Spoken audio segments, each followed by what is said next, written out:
ನೆನಪಾಗಿ ಉಳ್ಕೋಬೇಕು. ಯಾಕೆಂತಂದರೆ ನಮ್ಮ ಸಂಸ್ಥೆಗೆ ಅವರು 4 ಚಿತ್ರ ಮಾಡಿದರು. ಅದು ನನ್ನ ಜೊತೆ ನನ್ನ ಹಿರಿಯ ಸಹೋದ್ಯೋಗಿ ಆಗಿ ನನ್ನ ಪಾರ್ಟ್ನರ್ ಆಗಿರ್ತಕ್ಕಂಥ ಕಮಲಾಕರ್ ಅವರಿದು, ಹಾಗೂ ಇನ್ನೂ ಇಬ್ಬರು ನನ್ನ ಸ್ನೇಹಿತರು ಸುರೇಶ್ ಬಾಬು ಅಂದರೆ ಪಿಂಟೋ ಹಾಗೂ ಜಗದೀಶ್ ಅಂತ. ಅವರು 3 ಜನ ಕೂಡ ಇವತ್ತು ನನ್ನ ಜೊತೆಯಲ್ಲಿಲ್ಲ. ಆದರೆ ಕಮಲಾಕರ್ ಅವ್ರ ಜಾಗದಲ್ಲಿ ಅವ್ರ ಮಗ ವೆಂಕಟೇಶ್ ಅವರು ನನ್ನ ಜೊತೆ ಯಾವಾಗಲೂ ಸದಾ ಬೆಂಗಾವಲಾಗಿ ನಿಂತಿದ್ದಾರೆ. ಆದರೆ ಈ ಒಂದು ಸಮಾರಂಭ ಮಾಡೋಕ್ಕೆ ಹಲವಾರು ಕಾರಣಗಳಿತ್ತು. ಯಾಕೆಂತಂದರೆ ಈ ಸಿನಿಮಾ ಶುರು ಆದಾಗಲೇ ಒಂದು ದಾಖಲೆಗಳನ್ನು ಸೃಷ್ಟಿ ಮಾಡಿದ್ದು. ಅಂದರೆ ನಾವು ಮಾಡಿದ್ದೆಲ್ಲ ಅದಾಗದು ಆಯಿತು. ಯಾಕೆ ಅಂತಂದರೆ ಈ ಟೈಟ್ಲು ಇಟ್ಟಾಗಿಂದನೂ ಒಂದೊಂದು ರೀತಿ ಭಯ ಶುರು ಆಗಿತ್ತು ನಮಗೆ. ಕೋಟಿಗೊಬ್ಬ ಈ ಟೈಟ್ಲು ನನಗೆ ಬೇಕಂತ ವಿಷ್ಣು ಸರ್ ಹೇಳೋದು. ಭಾಷಾ ಪಿಕ್ಚರ್ ರೀಮೇಕ್ ಮಾಡೋಕ್ಕೆ ಹೋದಾಗ ರಜನಿಕಾಂತ್ ಅವರು ಅಂಥ ಒಂದು ಲೆಜೆಂಡ ಸಿನಿಮಾನ ನಾವು ಮಾಡಬೇಕಾ ಅಂತ ಕೇಳೋದು. ಇದೆಲ್ಲ ಆಗಿನೂ ಈ ಸಿನಿಮಾ ಶುರು ಮಾಡಿ ಪ್ರತಿಯೊಂದು ಹಂತದಲ್ಲೂ ಇನ್ನೊಂದು ದಾಖಲೆ ಏನು ಅಂತಂತಂದರೆ, ಈ ಚಿತ್ರ ಮುಹೂರ್ತ ದಿನ ಬೆಳಿಗ್ಗೆ ಮುಹೂರ್ತ, ಸಾಯಂಕಾಲ ನಾವು ಆಡಿಯೋ ರಿಲೀಸ್ ಮಾಡಿದ್ದೀವಿ.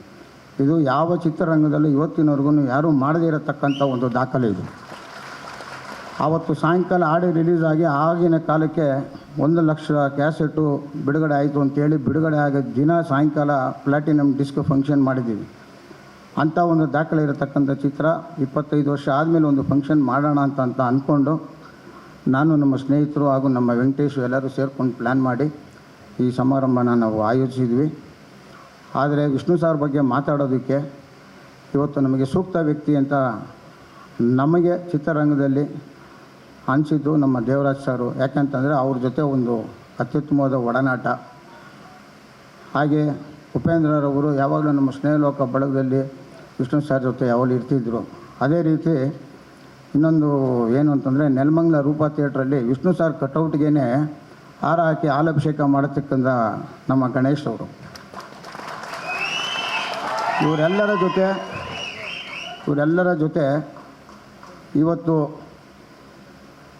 ಸಮಾಜದಲ್ಲಿ ಭ್ರಷ್ಟರಿಗೆ ಸಿಂಹ ಸ್ವಪ್ನವಾಗಿ ನಮ್ಮ ಸಾಹಸ ಸಿಂಹ ಥರನೇ ಒಂದು ಕ್ಯಾರೆಕ್ಟರ್ ಏನೇನೋ ಪಬ್ಲಿಕ್ಕಲ್ಲಿ ಇವತ್ತು ಇದೆ ಅಂತಂದಕ್ಕೆ ಇವತ್ತು ನ್ಯಾಯಾಧೀಶರಾದಂಥ ನಮ್ಮ ಸಂತೋಷ್ ಹೆಗಡೆ ಸರ್ ಅವರು ಈ ಫಂಕ್ಷನ್ಗೆ ಫಸ್ಟು ನಾನು ಅವ್ರನ್ನ ಇನ್ವೈಟ್ ಮಾಡಿದೆ.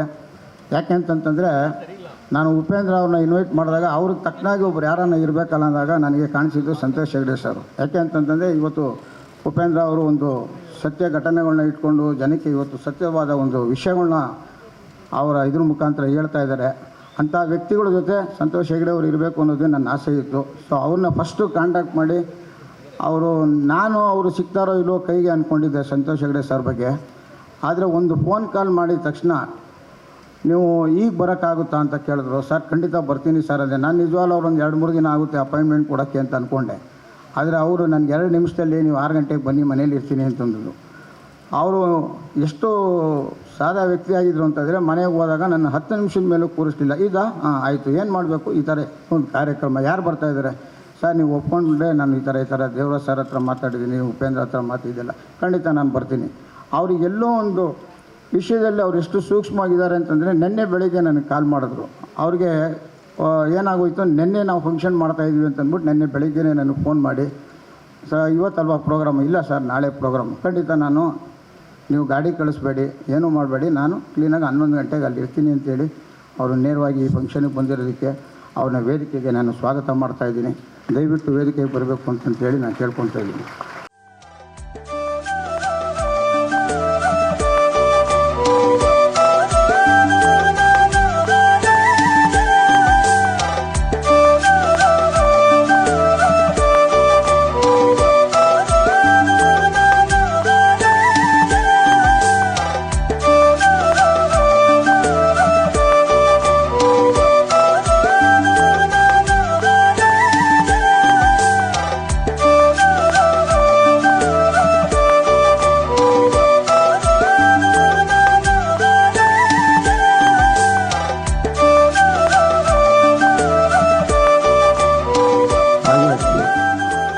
ಅಜಾತಶತ್ರು, ಚಿತ್ರರಂಗದ ಅಜಾತಶತ್ರು, ಡೈನಾಮಿಕ್ ಸ್ಟಾರ್ ದೇವರಾಜ್ ಅವರು ಸಹ ವೇದಿಕೆಗೆ ಬರಬೇಕು ಅಂತ ಕೇಳ್ಕೊತಾ ಇದ್ದೀನಿ.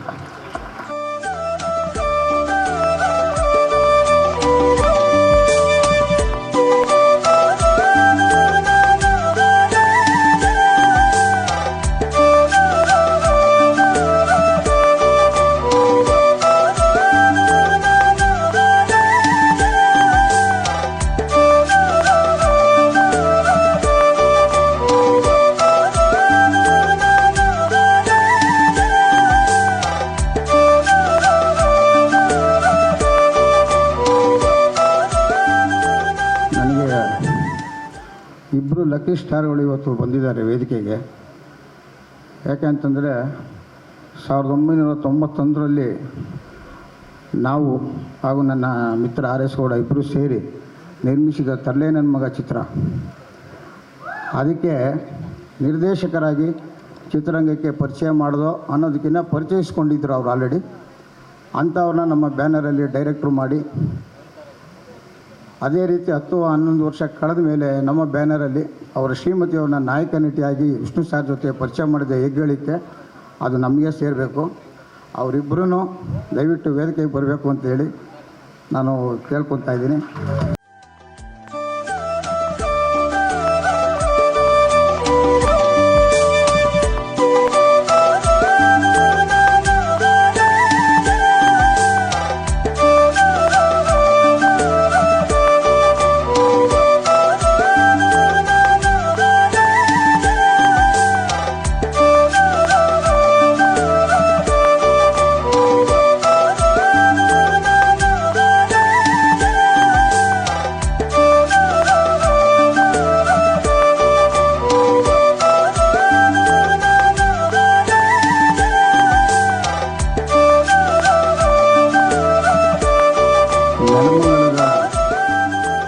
ಥಿಯೇಟ್ರನ್ನ ಒಬ್ಬ ಪರಮ ವಿಷ್ಣು ಸಾರ್ ಅಭಿಮಾನಿ.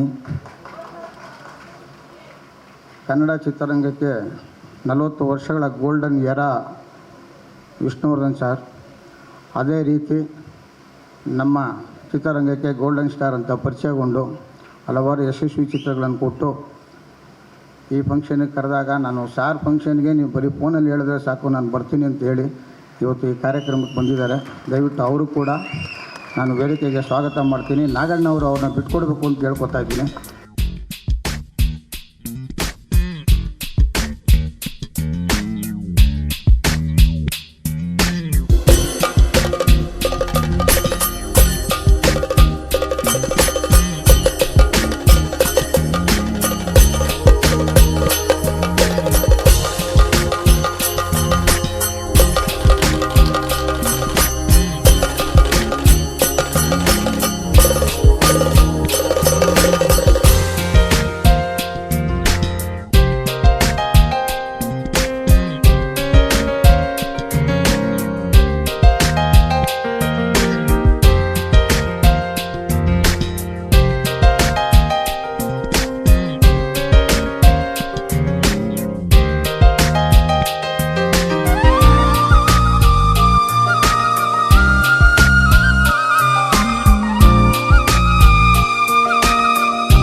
ವಿಶೇಷವಾಗಿ ಮಹಿಳೆಯರ ದಿನಾಚರಣೆ. ಅದಕ್ಕಾಗಿ ಸುಲಕ್ಷಾ ಎಂಬ ಬೀದರಿನ ಒಂದು ನಾಯಕ ನಟಿ ಅಂತ ಹೇಳೋದು ತಪ್ಪಾಗಲ್ಲ. ತುಂಬ ಈ ಒಂದು ಚಿಕ್ಕ ವಯಸ್ಸಲ್ಲಿ ತಮ್ಮ ಪ್ರತಿಭೆಗೂ ಮೀರಿ ಅಕ್ಕ ಮಹಾದೇವಿ ಎಂಬ ಪಾತ್ರವನ್ನು ಅವರು ಚಲನಚಿತ್ರ ಮುಖಾಂತರ ನಟನೆ ಮಾಡಿ ಇವತ್ತು ಉತ್ತರ ಕರ್ನಾಟಕದಲ್ಲಿ ಅದು 100 ಡೇಸ್ಗಿಂತ ಮೇಲ್ಗಡೆ ಪ್ರದರ್ಶನಗೊಳ್ತಾ ಇದೆ. ಅದು ತುಂಬ ಒಂದು ದೊಡ್ಡ ವಿಷಯ. ಯಾಕೆ ಅಂತಂತಂದರೆ ಉತ್ತರ ಕರ್ನಾಟಕದಲ್ಲಿ ಕೆಲವೇ ಚಿತ್ರಗಳನ್ನ ಮಾತ್ರನೇ ಒಪ್ಕೋತಾರೆ. ಅಂತಹ ಚಿತ್ರದ ನಾಯಕ ನಟಿಗೆ ಇವತ್ತು ಮಹಿಳಾ ದಿನಾಚರಣೆ ಅಂಗವಾಗಿ ಪ್ರಿಯಾಂಕಾ ಮೇಡಮ್ರವರು ಅವರಿಗೆ ಒಂದು ಸನ್ಮಾನ ಮಾಡಬೇಕು ಅಂತಂತ ಹೇಳಿ ಈ ವೇದಿಕೆ ಮುಖಾಂತರ ಅವ್ರನ್ನ ಕೇಳ್ಕೊತಾ ಇದ್ದೀನಿ.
ಬೈತೀನಿ, ಆಮೇಲೆ ಗಣೇಶ್ ಅವ್ರು ಬೈತಾರೆ, ಉಪೇಂದ್ರ ಸರ್ ಬೈತಾರೆ. ಆದರೆ ಅವರು ಇವ್ರಿಗಿನ್ನ ಸ್ವಲ್ಪ ಜಾಸ್ತಿ ಅವರು ಬಂದಿದ್ದ ತಕ್ಷಣ ಹೇಳಿದ್ರು. ಸೊ ಅದಕ್ಕೋಸ್ಕರ ಅವ್ರಿಗೆ ಮೊದಲಿಗೆ ಮಾತಾಡಿಸಿ ಅವ್ರನ್ನ ನಾನು ಬೀಳ್ಕೊಡ್ಬೇಕಾಗಿರೋದ್ರಿಂದ ಈ ಸಮಾರಂಭವನ್ನು ಉದ್ದೇಶಿಸಿ ಒಂದೆರಡು ಮಾತು ಹೇಳಬೇಕು ಅಂತೇಳಿ ಕೇಳ್ಕೋಬೇಕು. ಅದಕ್ಕೂ ಮುಂಚೆ ವಿಷ್ಣು ಸಾರ್ಗೆ ಪುಷ್ಪಾರ್ಚನೆ ಮಾಡಿ ಎಲ್ಲರೂ ಈ ಕಾರ್ಯಕ್ರಮನ ಇದು ಮಾಡಬೇಕು ಅಂತೇಳಿ ಕೇಳ್ಕೊತಾ ಇದ್ದೀನಿ.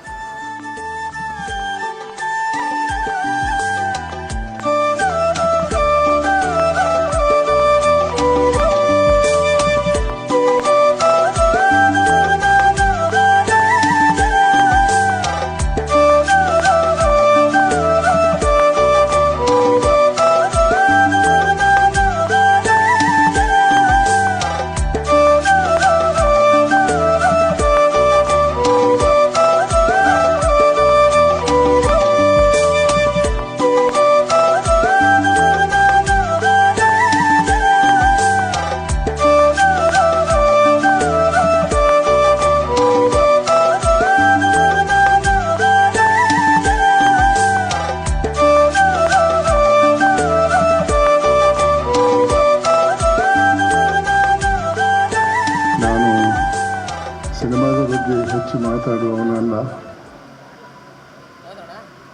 ನಾನು ಹಲವಾರು ಹುದ್ದೆಯಲ್ಲಿ ಕೆಲಸ ಮಾಡಿದಂಥ ವ್ಯಕ್ತಿ. ಇವತ್ತು ವಿಷ್ಣುವರ್ಧನ್ ಅವರ ನೆನಪಿನಲ್ಲಿ ಒಂದು ಚಿಕ್ಕ ನನ್ನ ಜೀವನದ ವಿಚಾರವನ್ನು ನಿಮ್ಮ ಮುಂದೆ ಇಡಬಯಸ್ತೇನೆ. ನಾನು ಕರ್ನಾಟಕ ಲೋಕಾಯುಕ್ತಕ್ಕೆ ಬರುವವರೆಗೆ ಒಬ್ಬ ಕೂಪಮಂಡುಕನಾಗಿದ್ದೆ. ಸಮಾಜದಲ್ಲಿ ಆಗು ಹೋಗುವಂಥ ಅನ್ಯಾಯದ ಬಗ್ಗೆ ನನಗೆ ಜಾಸ್ತಿ ಅರಿವಿರಲಿಲ್ಲ. ನಾನು ಸುಖವಾಗಿದ್ದೆ, ಎಲ್ಲರೂ ಸುಖವಾಗಿದ್ದರೆ ಅಂತ ತಿಳ್ಕೊಂಡಂಥ ವ್ಯಕ್ತಿ. ಲೋಕಾಯುಕ್ತಕ್ಕೆ ಬಂದ ನಂತರ ಭಾಳಷ್ಟು ಅನ್ಯಾಯವನ್ನು ಕಂಡೆ.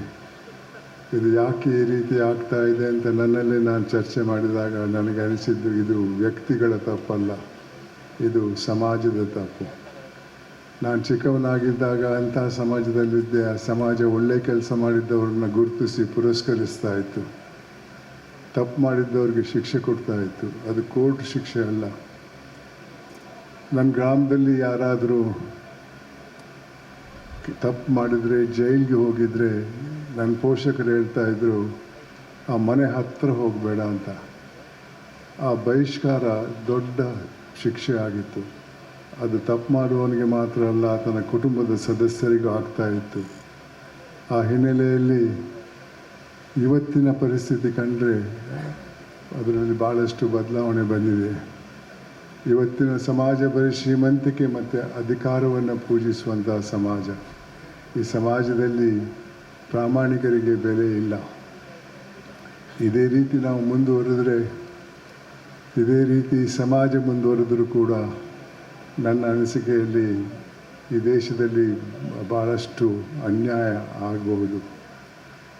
ಆ ಹಿನ್ನೆಲೆಯಲ್ಲಿ ಇವತ್ತಿನ ಪರಿಸ್ಥಿತಿಯನ್ನು ಬದಲಾಯಿಸಬೇಕಾದ್ರೆ ನಮ್ಮಲ್ಲಿ ಎಲ್ಲರಲ್ಲೂ ಎರಡು ಮೌಲ್ಯಗಳ ಅಗತ್ಯ ಇದೆ. ಒಂದು ತೃಪ್ತಿ, ಇನ್ನೊಂದು ಮಾನವೀಯತೆ. ತೃಪ್ತಿ ಅಂದರೆ ಒಂದು ಹುದ್ದೆಗೆ ಬಂದು ಕೆಲಸ ಸಿಗ್ತು, ಇನ್ನೇನು ಬೇಡ ಸನ್ಯಾಸಿ ಆಗ್ತೇನೆ ಅಂತಲ್ಲ. ಎಲ್ಲರಲ್ಲೂ ಆಕಾಂಕ್ಷೆ ಇರಬೇಕು. ಆಕಾಂಕ್ಷೆ ಇದ್ದರೆ ಜೀವನ ಸಾರ್ಥಕವಾಗ್ತದೆ. ಆದರೆ ಆ ಆಕಾಂಕ್ಷೆಯನ್ನು ಪೂರೈಸುವ ದಾರಿ ಭಾಳ ಮುಖ್ಯವಾದದ್ದು. ಪ್ರಾಮಾಣಿಕತೆಯಿಂದ ಕಾನೂನು ಚೌಕಟ್ಟಲ್ಲಿ ಸಂಪತ್ತನ್ನು ಪಡೆದ್ರೆ ಏನೂ ತಪ್ಪಿಲ್ಲ. ಆದರೆ ಇನ್ನೊಬ್ಬನ ಜೇಬಿ ಕೈ ಹಾಕಿ, ಇನ್ನೊಬ್ಬನ ಹೊಟ್ಟೆ ಕಲ್ಲಾಕಿ ಸಂಪತ್ತನ್ನು ಪಡ್ಕೊಂಡ್ರೆ ಅದರಿಂದ ಸೆಂದೂ ಸಂತಸ ಬರಲ್ಲ, ನಿದ್ದೆ ಬರಲ್ಲ. ಅಂಥ ಪರಿಸ್ಥಿತಿಯಲ್ಲಿ ನಮ್ಮ ದೇಶ ಇವತ್ತಿದೆ. ಅದಕ್ಕೆ ಬದಲಾವಣೆ ಯಾರು ತರುವುದು? ನಾನು ಚಿಕ್ಕವನಾಗಿದ್ದಾಗ ನನ್ನ ಪೋಷಕರು ಹೇಳ್ತಾಯಿದ್ರು, ಇದು ಮಾಡು, ಇದು ಮಾಡಬೇಡ ಅಂತ. ತಪ್ಪು ಮಾಡಿದರೆ ಏಟು ತಿಂದದ್ದು ನೆನಪಿದೆ. ಶಾಲೆಗೆ ಹೋದಾಗ ನೀತಿ ಪಾಠ ಅಂತ ಒಂದು ಸಬ್ಜೆಕ್ಟ್ ಇತ್ತು, ಮಾರಲ್ ಸೈನ್ಸ್. ಇವತ್ತು ಪೋಷಕರು ಭಾಳಷ್ಟು ಜನ ಗಂಡ ಹೆಂಡತಿ ಇಬ್ಬರು ಕೆಲಸ ಮಾಡುವವರು. ಕೆಲಸ ಅಂದ್ರೇನೋ ಒಂದು ರೋಗ. ಅಲ್ಲಿ ಪ್ರಮೋಷನ್ ಆಗಬೇಕು, ದೊಡ್ಡ ಹುದ್ದೆಗೆ ಹೋಗಬೇಕು ಅಂತ. ಮಕ್ಕಳ ಜೊತೆ ಸಂಪರ್ಕ ಭಾಳ ಕಮ್ಮಿ ಆಗಿದೆ. ಮಕ್ಕಳಿಗೆ ಒಂದು ಐಫೋನ್ ಕೊಟ್ಟಿರ್ತಾರೆ, ಐಫೋನಲ್ಲಿ ಯಾವ ಮೌಲ್ಯನೂ ಇಲ್ಲ. ಎಲ್ಲಿ ಕಲಿತಾರೆ ಮಕ್ಕಳು? ಅಂತಹ ಸಮಾಜದಲ್ಲಿ ಇದ್ದೇವೆ ಬಂಧುಗಳೇ. ಈ ಸಮಾಜವನ್ನು ನಾವು ಬದಲಾಯಿಸದಿದ್ದರೆ ಮುಂದೆ ಭಾಳ ಕಷ್ಟ. ಬದಲಾಯಿಸಬೇಕಾದ್ರೆ ನಮ್ಮಲ್ಲಿ ನಾವು ತೃಪ್ತಿ ಅನ್ನೋ ಗುಣ ಅಳವಡಿಸಬೇಕು. ತೃಪ್ತಿ ಇದ್ದರೆ ಜೀವನ ಸಾರ್ಥಕ ಆಗ್ತದೆ. ಅದೇ ರೀತಿ ಇನ್ನೊಂದು ಮೌಲ್ಯದ ಅಗತ್ಯ ಇದೆ, ಅದು ಮಾನವೀಯತೆ. ನಾವು ಹುಟ್ಟುವಾಗ ಮಾನವರಾಗಿ ಹುಟ್ಟಲ್ಲ, ನಾವು ಹುಟ್ಟುವುದು ಹೋಮೋಸಿಪಿಯನ್ಸ್ ಅನ್ನೋ ಒಂದು ಗುಂಪಿಗೆ. ಅದಕ್ಕೂ ಮಾನವೀಯತೆಗೂ ಭಾಳ ವ್ಯತ್ಯಾಸ ಇದೆ. ನಮ್ಮ ಕವಿಗಳು ಬರೆದಿದ್ದಾರೆ, ಏನೇ ಆಗು ನಿನಗೆ ಬೇಕಾದವನಾಗು, ಆದರೆ ಮೊದಲು ಮಾನವನಾಗು ಅಂತಾರೆ. ಈ ಎರಡು ಮೌಲ್ಯಗಳು ನಮ್ಮಲ್ಲಿ ಇದ್ದರೆ ಈ ದೇಶ ಭಾಳ ಉತ್ತಮ ಮಟ್ಟಕ್ಕೆ ಹೋಗ್ತದೆ, ಈ ಸಮಾಜ ಇದರಲ್ಲಿ ಶಾಂತಿ ಸೌಹಾರ್ದ ಇರ್ತದೆ ಅಂತ ನನ್ನ ಮಾತುಗಳನ್ನು ಹೇಳ್ತಾ ನಾನು ಈ ಮಾತಿಗೆ ವಿರಾಮ ಕೊಡ್ತಾ ಇದ್ದೇನೆ. ಧನ್ಯವಾದಗಳು.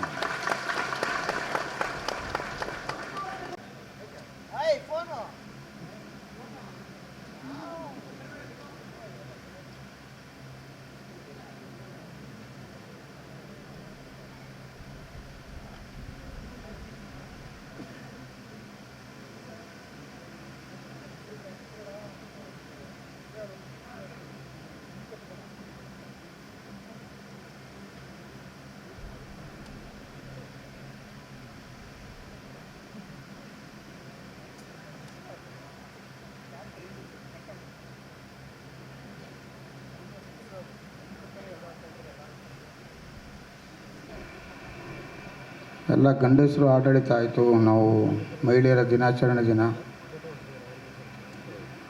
ನಮ್ಮ ಲಕ್ಕಿ ಹೀರೋಯಿನ್ ಪ್ರಿಯಾಂಕಾ ಮೇಡಮ್ ಅವರು ಸ್ಟೇಜಿಗೆ ಬಂದು ಮಾತಾಡಬೇಕು. ಅದಕ್ಕೆ ಮುಂಚೆ ಒಂದೆರಡು ಮಾತು ನಾನು ಮಾತಾಡ್ತೀನಿ. ಈ ಸಿನಿಮಾನ ಸ್ಟಾರ್ಟ್ ಮಾಡಬೇಕು ಅಂತ ಡಿಸೈಡ್ ಮಾಡಿದಾಗ ಯಾರು ನಾಯಕ ನಟಿ ಹುಡುಕಬೇಕು ಅಂತ ಕೇಳಿದಾಗ ನಾವು ಸುಮಾರು ಜನನ ಹುಡುಕ್ತಾಯಿದ್ದೋ. ಅದಾದ ನಂತರ ಅವರು ನಮ್ಮ ಉಪೇಂದ್ರ ಅವರ H2O ಸಿನಿಮಾದಲ್ಲಿ ಆ್ಯಕ್ಟ್ ಮಾಡ್ತಾಯಿದ್ರು. ಯಾರಿಗೋ ಕೇಳಿದ ತಕ್ಷಣ ಒಂದು ಫೋಟೋ ತೋರಿಸಿದ್ರು. ಇಲ್ಲಪ್ಪ ಉಪೇಂದ್ರನ ಸಹವಾಸ ಬೇಡ, ಯಾಕೆಂತಂದರೆ ಒಂದು 2 ವರ್ಷ ಬರ್ಸ್ಕೊಂಡ್ಬಿಟ್ಟಿರ್ತಾರೆ ಅವರು, ಇನ್ನೊಂದು ಪಿಕ್ಚರಲ್ಲಿ ಮಾಡಬಾರ್ದು ಅಂತೇಳಿ, ಸಿಕ್ಕಲ್ಲ ಬಿಟ್ಬಿಡು ಅಂತಂತಂದೆ. ಆಮೇಲೆ ಯಾರೋ ಹೇಳಿದ್ರು, ಇಲ್ಲ ಆ ಥರ ಏನಿಲ್ಲ, ನಿನಗೆ ಗೊತ್ತಿದ್ದಾರೆ ಉಪೇಂದ್ರನ ಅಂತ ಹೇಳಿದ್ರು. ನಾನು ಉಪೇಂದ್ರ ಅವ್ರಿಗೇನು ಕೇಳಿದೆ. ಅವರು ಚೆನ್ನೈನಲ್ಲಿ ಯಾವುದೋ ತಮಿಳ್ ಪಿಕ್ಚರ್ ಶೂಟಿಂಗಲ್ಲಿದ್ದರು ಮೇಡಮು. ಅಲ್ಲಿಗೆ ಹೋಗಿ ಮೀಟ್ ಮಾಡೋಣ ಅಂತ ಹೋಗಿ ಮೀಟ್ ಮಾಡಿದೆ. ಆ ಥರ 2 ನಿಮಿಷ ಮೇಡಮ್ ಈ ಥರ ವಿಷ್ಣು ಸರ್ ಪಿಕ್ಚರು ಹಿಂಗೆ ಭಾಷಾ ಪಿಕ್ಚರ್ ರಿಮೇಕ್ ಮಾಡ್ತಾಯಿದ್ವಿ ಟಕ್ಕಂತ. ಅಯ್ಯೋ ಹೇಗೆ ಅವರು ತುಂಬ ಸೀನಿಯರ್ ಆರ್ಟಿಸ್ಟು, ನಾನು ಅವ್ರ ಜೊತೆ ಹೆಂಗೆ ಮಾಡಲಿ ಅದು ಇದು ಅಂತೆಲ್ಲ ಪಾಪ ಅವ್ರಿಗೆ ಒಂದು ಇದಿತ್ತು, ಆತಂಕ ಇತ್ತು. ಅದಾದಮೇಲೆ ಇಲ್ಲ ಮೇಡಮ್ ತುಂಬ ಇವತ್ತು ಇದರಲ್ಲಿರೋವಂಥ ಹಂಗಲ್ಲ, ನಾನು ಆ ಥರ ಹೇಳಿಲ್ಲ ಅಂತ ಸೀನಿಯರ್ ಆರ್ಟಿಸ್ಟು ನನ್ನನ್ನು ಒಪ್ಕೋತಾರ ಅಂತ ಪಾಪ ಅವ್ರು ಕೇಳಿದ್ರು. ಆಮೇಲೆ ಸಡನ್ನಾಗಿ ಏನು ಅನ್ನಿಸ್ತೋ ಏನೋ ಗೊತ್ತಿಲ್ಲ, ಯಾಕಂದರೆ ಅವರ ತಮಿಳು H2O ಎರಡೂ ಮಾಡ್ತಾಯಿದ್ದರಿಂದ ಉಪೇಂದ್ರ ಸಾರಿಗೆ ಅವ್ರ ತಾಯಿಯವರು ಫೋನ್ ಮಾಡಿದ್ರು. ಉಪೇಂದ್ರ ಅವ್ರ ಇವರು ಪ್ರಿಯಾಂಕ ಅವ್ರ ತಾಯಿಯವರು. ಆಗ ಅಲ್ಲಿಂದ ಉಪೇಂದ್ರ ಅವರು ಒಂದು ಮಾತು ಹೇಳ್ತಾರೆ, ಯಾವುದೋ ಜನ್ಮದ ಪುಣ್ಯ ಅಂತ ಒಬ್ಬ ಮೇಧಾವಿ ನಟರ ಜೊತೆ ನೀನು ಒಂದು ಚಾನ್ಸ್ ಸಿಕ್ಕಿದೆ, ದಯವಿಟ್ಟು ಈ ಸಿನಿಮಾನ ನೀವು ರಿಜೆಕ್ಟ್ ಮಾಡೋಕ್ಕೆ ಹೋಗಬೇಡಿ, ಏನೇ ಡೇಟ್ಸ್ ಇದ್ದರೂ ನಾನು ಅಡ್ಜಸ್ಟ್ ಮಾಡೋಣ, ಅದ್ರ ಬಗ್ಗೆ ಯೋಚನೆ ಮಾಡಬೇಡಿ, ಆದರೆ ಅಂಥ ವ್ಯಕ್ತಿ ಜೊತೆ ನೀವು ಸಿನಿಮಾ ಮಾಡಬೇಕು, ದಯವಿಟ್ಟು ಮಾಡಿವೆ ಅಂತಂತ ಹೇಳಿ ಅವತ್ತು ಅವರಿಗೆ ಒಂದು ಹಿತವಚನ ಹೇಳಿ ನಮ್ಮ ಸಿನಿಮಾದಲ್ಲಿ ಅವರು ಇಮಿಡಿಯೇಟಾಗಿ ಡೇಟ್ಸ್ ಕೊಟ್ಟರು. ಆನಂತರ ಎಲ್ಲ ಸಾಂಗ್ಸ್ಗಳು ಹಿಟ್ಟಾಗಿ ಎಲ್ಲ ಪಿಕ್ಚರು ದೊಡ್ಡ ಮಟ್ಟದಲ್ಲಿ ಹಿಟ್ಟಾಗೋಕ್ಕೆ ಅವರೊಬ್ಬರು ಕಾರಣ. ದಯವಿಟ್ಟು ಅವರು ವೇದಿಕೆಗೆ ಬಂದು ಒಂದೆರಡು ಮಾತು ಹೇಳಬೇಕು ಅಂತೇಳಿ ಕೇಳ್ಕೊತಾ ಇದ್ದೆ. ಎಲ್ರಿಗೂ ನಮಸ್ಕಾರ. ಸಂತೋಷ್ ಸರ್, ದೇವರಾಜ್ ಸರ್, ಗುರು ಸರ್, ಉಪಿ, ಗಣೇಶ್ ಅವರೇ, ವೇದಿಕೆ ಮೇಲೆ ಎಲ್ರಿಗೂ ನನ್ನ ಹೃದಯಪೂರ್ವಕ ನಮಸ್ಕಾರ. ತುಂಬ ಇಮೋಷನಲ್ ಆಗ್ತಾ ಇದ್ದೀನಿ. 25 ವರ್ಷ ಆಗಿದೆ ಅಂತ ರೆಟ್ರೋಸ್ಪೆಕ್ಟಲ್ಲಿ ಅನಿಸ್ತಾ ಇದೆ, 25 ನಿಮಿಷ ಆಗಿದೆ ಅಂತ. Babu sir, thank you so much for this opportunity first of all, and especially Naganna sir, thank you so much. Vishnu sir ನನ್ನ H2Oದು ಒಂದು ಸ್ಟಿಲ್ ನ್ಯೂಸ್ ಪೇಪರಲ್ಲಿ ನೋಡಿ ಆ ಸ್ಟಿಲ್ ಅವ್ರು ಕಳಿಸಿದ್ರು, ನನಗೇನೋ ಜ್ಞಾಪಕ ಇದೆ. ಸೊ ಆವಾಗ ಅದು ಖಂಡಿತ ಸತ್ಯ, ನಿಮಗೆ ಅಷ್ಟೊಂದು ಮೆಮ್ರಿ ಪವರ್ ಹೇಗಿದೆ ಅಂತ 25 ವರ್ಷದೆಲ್ಲ ಕ್ಲಿಯರಾಗಿ ಜ್ಞಾಪಕ ಇದೆ ಅಂತ ನನಗೆ ಒಂಥರ ಆಶ್ಚರ್ಯ ಆಗ್ತಿದೆ. ಬಟ್ ತುಂಬ ಕರೆಕ್ಟಾಗಿ ಹೇಳಿದ್ರಿ. ನನಗೆ ತುಂಬ ಆಸೆ ಇತ್ತು, ಬಟ್ ತುಂಬ ಭಯ ಇತ್ತು. ಬಿಕಾಸ್ ನಾನು ತುಂಬ ಹೊಸ ನಟಿ ಆವಾಗ, ತುಂಬ ಚಿಕ್ಕವರು, ರೆಸ್ಪೆಕ್ಟಿಂದ ಆ ಭಯದಿಂದ ನಾನು ಕೇಳಿದೆ, ಇಲ್ಲ ನನ್ನ ಕೈಯಲ್ಲಿ ಸಾಧ್ಯನಾ ಇಷ್ಟು ದೊಡ್ಡ ಮೂವಿ. ಆ್ಯಂಡ್ ನಾನು ಉಪೇಂದ್ರ ಅವ್ರ ಹತ್ರ ಕೇಳಿದೆ. ಆಮೇಲೆ ಐ ಥಿಂಕ್ ಸರ್ದು ಯಜಮಾನ ಮೂವಿ ರಿಲೀಸ್ ಆಗಿತ್ತು ಅವಾಗ, ಅದಕ್ಕಿಂತ ಆಗಲಿಲ್ವಾ ಅದನ್ನು? ಓಕೆ. ಬಟ್ ತುಂಬ ಖುಷಿ ಆಯಿತು. ಆ್ಯಂಡ್ ನನಗೇನೋ ಜ್ಞಾಪಕ ಇದೆ, ಫಸ್ಟ್ ಡೇ ಮೈಸೂರು ಶೂಟಿಂಗ್ನಲ್ಲಿ ಒಂದು ಆಟೋ ಸೀಕ್ವೆನ್ಸಲ್ಲಿ ನನ್ನ ಇಂಟ್ರೊಡಕ್ಷನ್ ಸಾಂಗ್ ಆಗಬೇಕಾಗಿತ್ತು. ಆ್ಯಂಡ್ ಅಲ್ಲಿ ವಿಷ್ಣು ಸರ್ನ ನೋಡಿ ಎಷ್ಟೊಂದು ಜನ ಸೇರಿಬಿಟ್ರು, especially ladies, pregnant ladies, that ನಾವು ಶೂಟಿಂಗ್ ಪ್ಯಾಕಪ್ ಮಾಡಿಬಿಟ್ವಿ. ಶೂಟಿಂಗ್ ಮಾಡೋಕ್ಕಾಗಲಿಲ್ಲ ಬಿಕಾಸ್ ಅಷ್ಟೊಂದು ಜನ ಬಂದುಬಿಟ್ರು. ಅವಾಗ ನನಗೆ ಗೊತ್ತಾಯ್ತು, ಓ ಮೈ ಗಾಡ್, ಇಷ್ಟೊಂದು ಕ್ರೇಜ್ ಇದೆ ಇವ್ರಿಗೆ.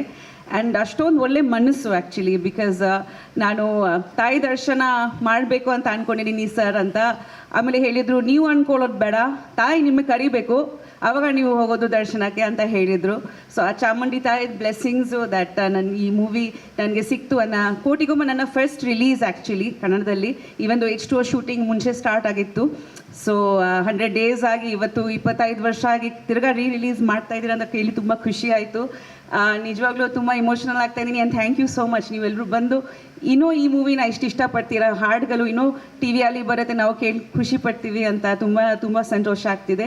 Thank you so much. ತುಂಬ ಜನ ಮಾತಾಡಬೇಕು, ಥ್ಯಾಂಕ್ ಯು ಸೋ ಮಚ್ ಅಂತ ಹೇಳ್ತೀನಿ.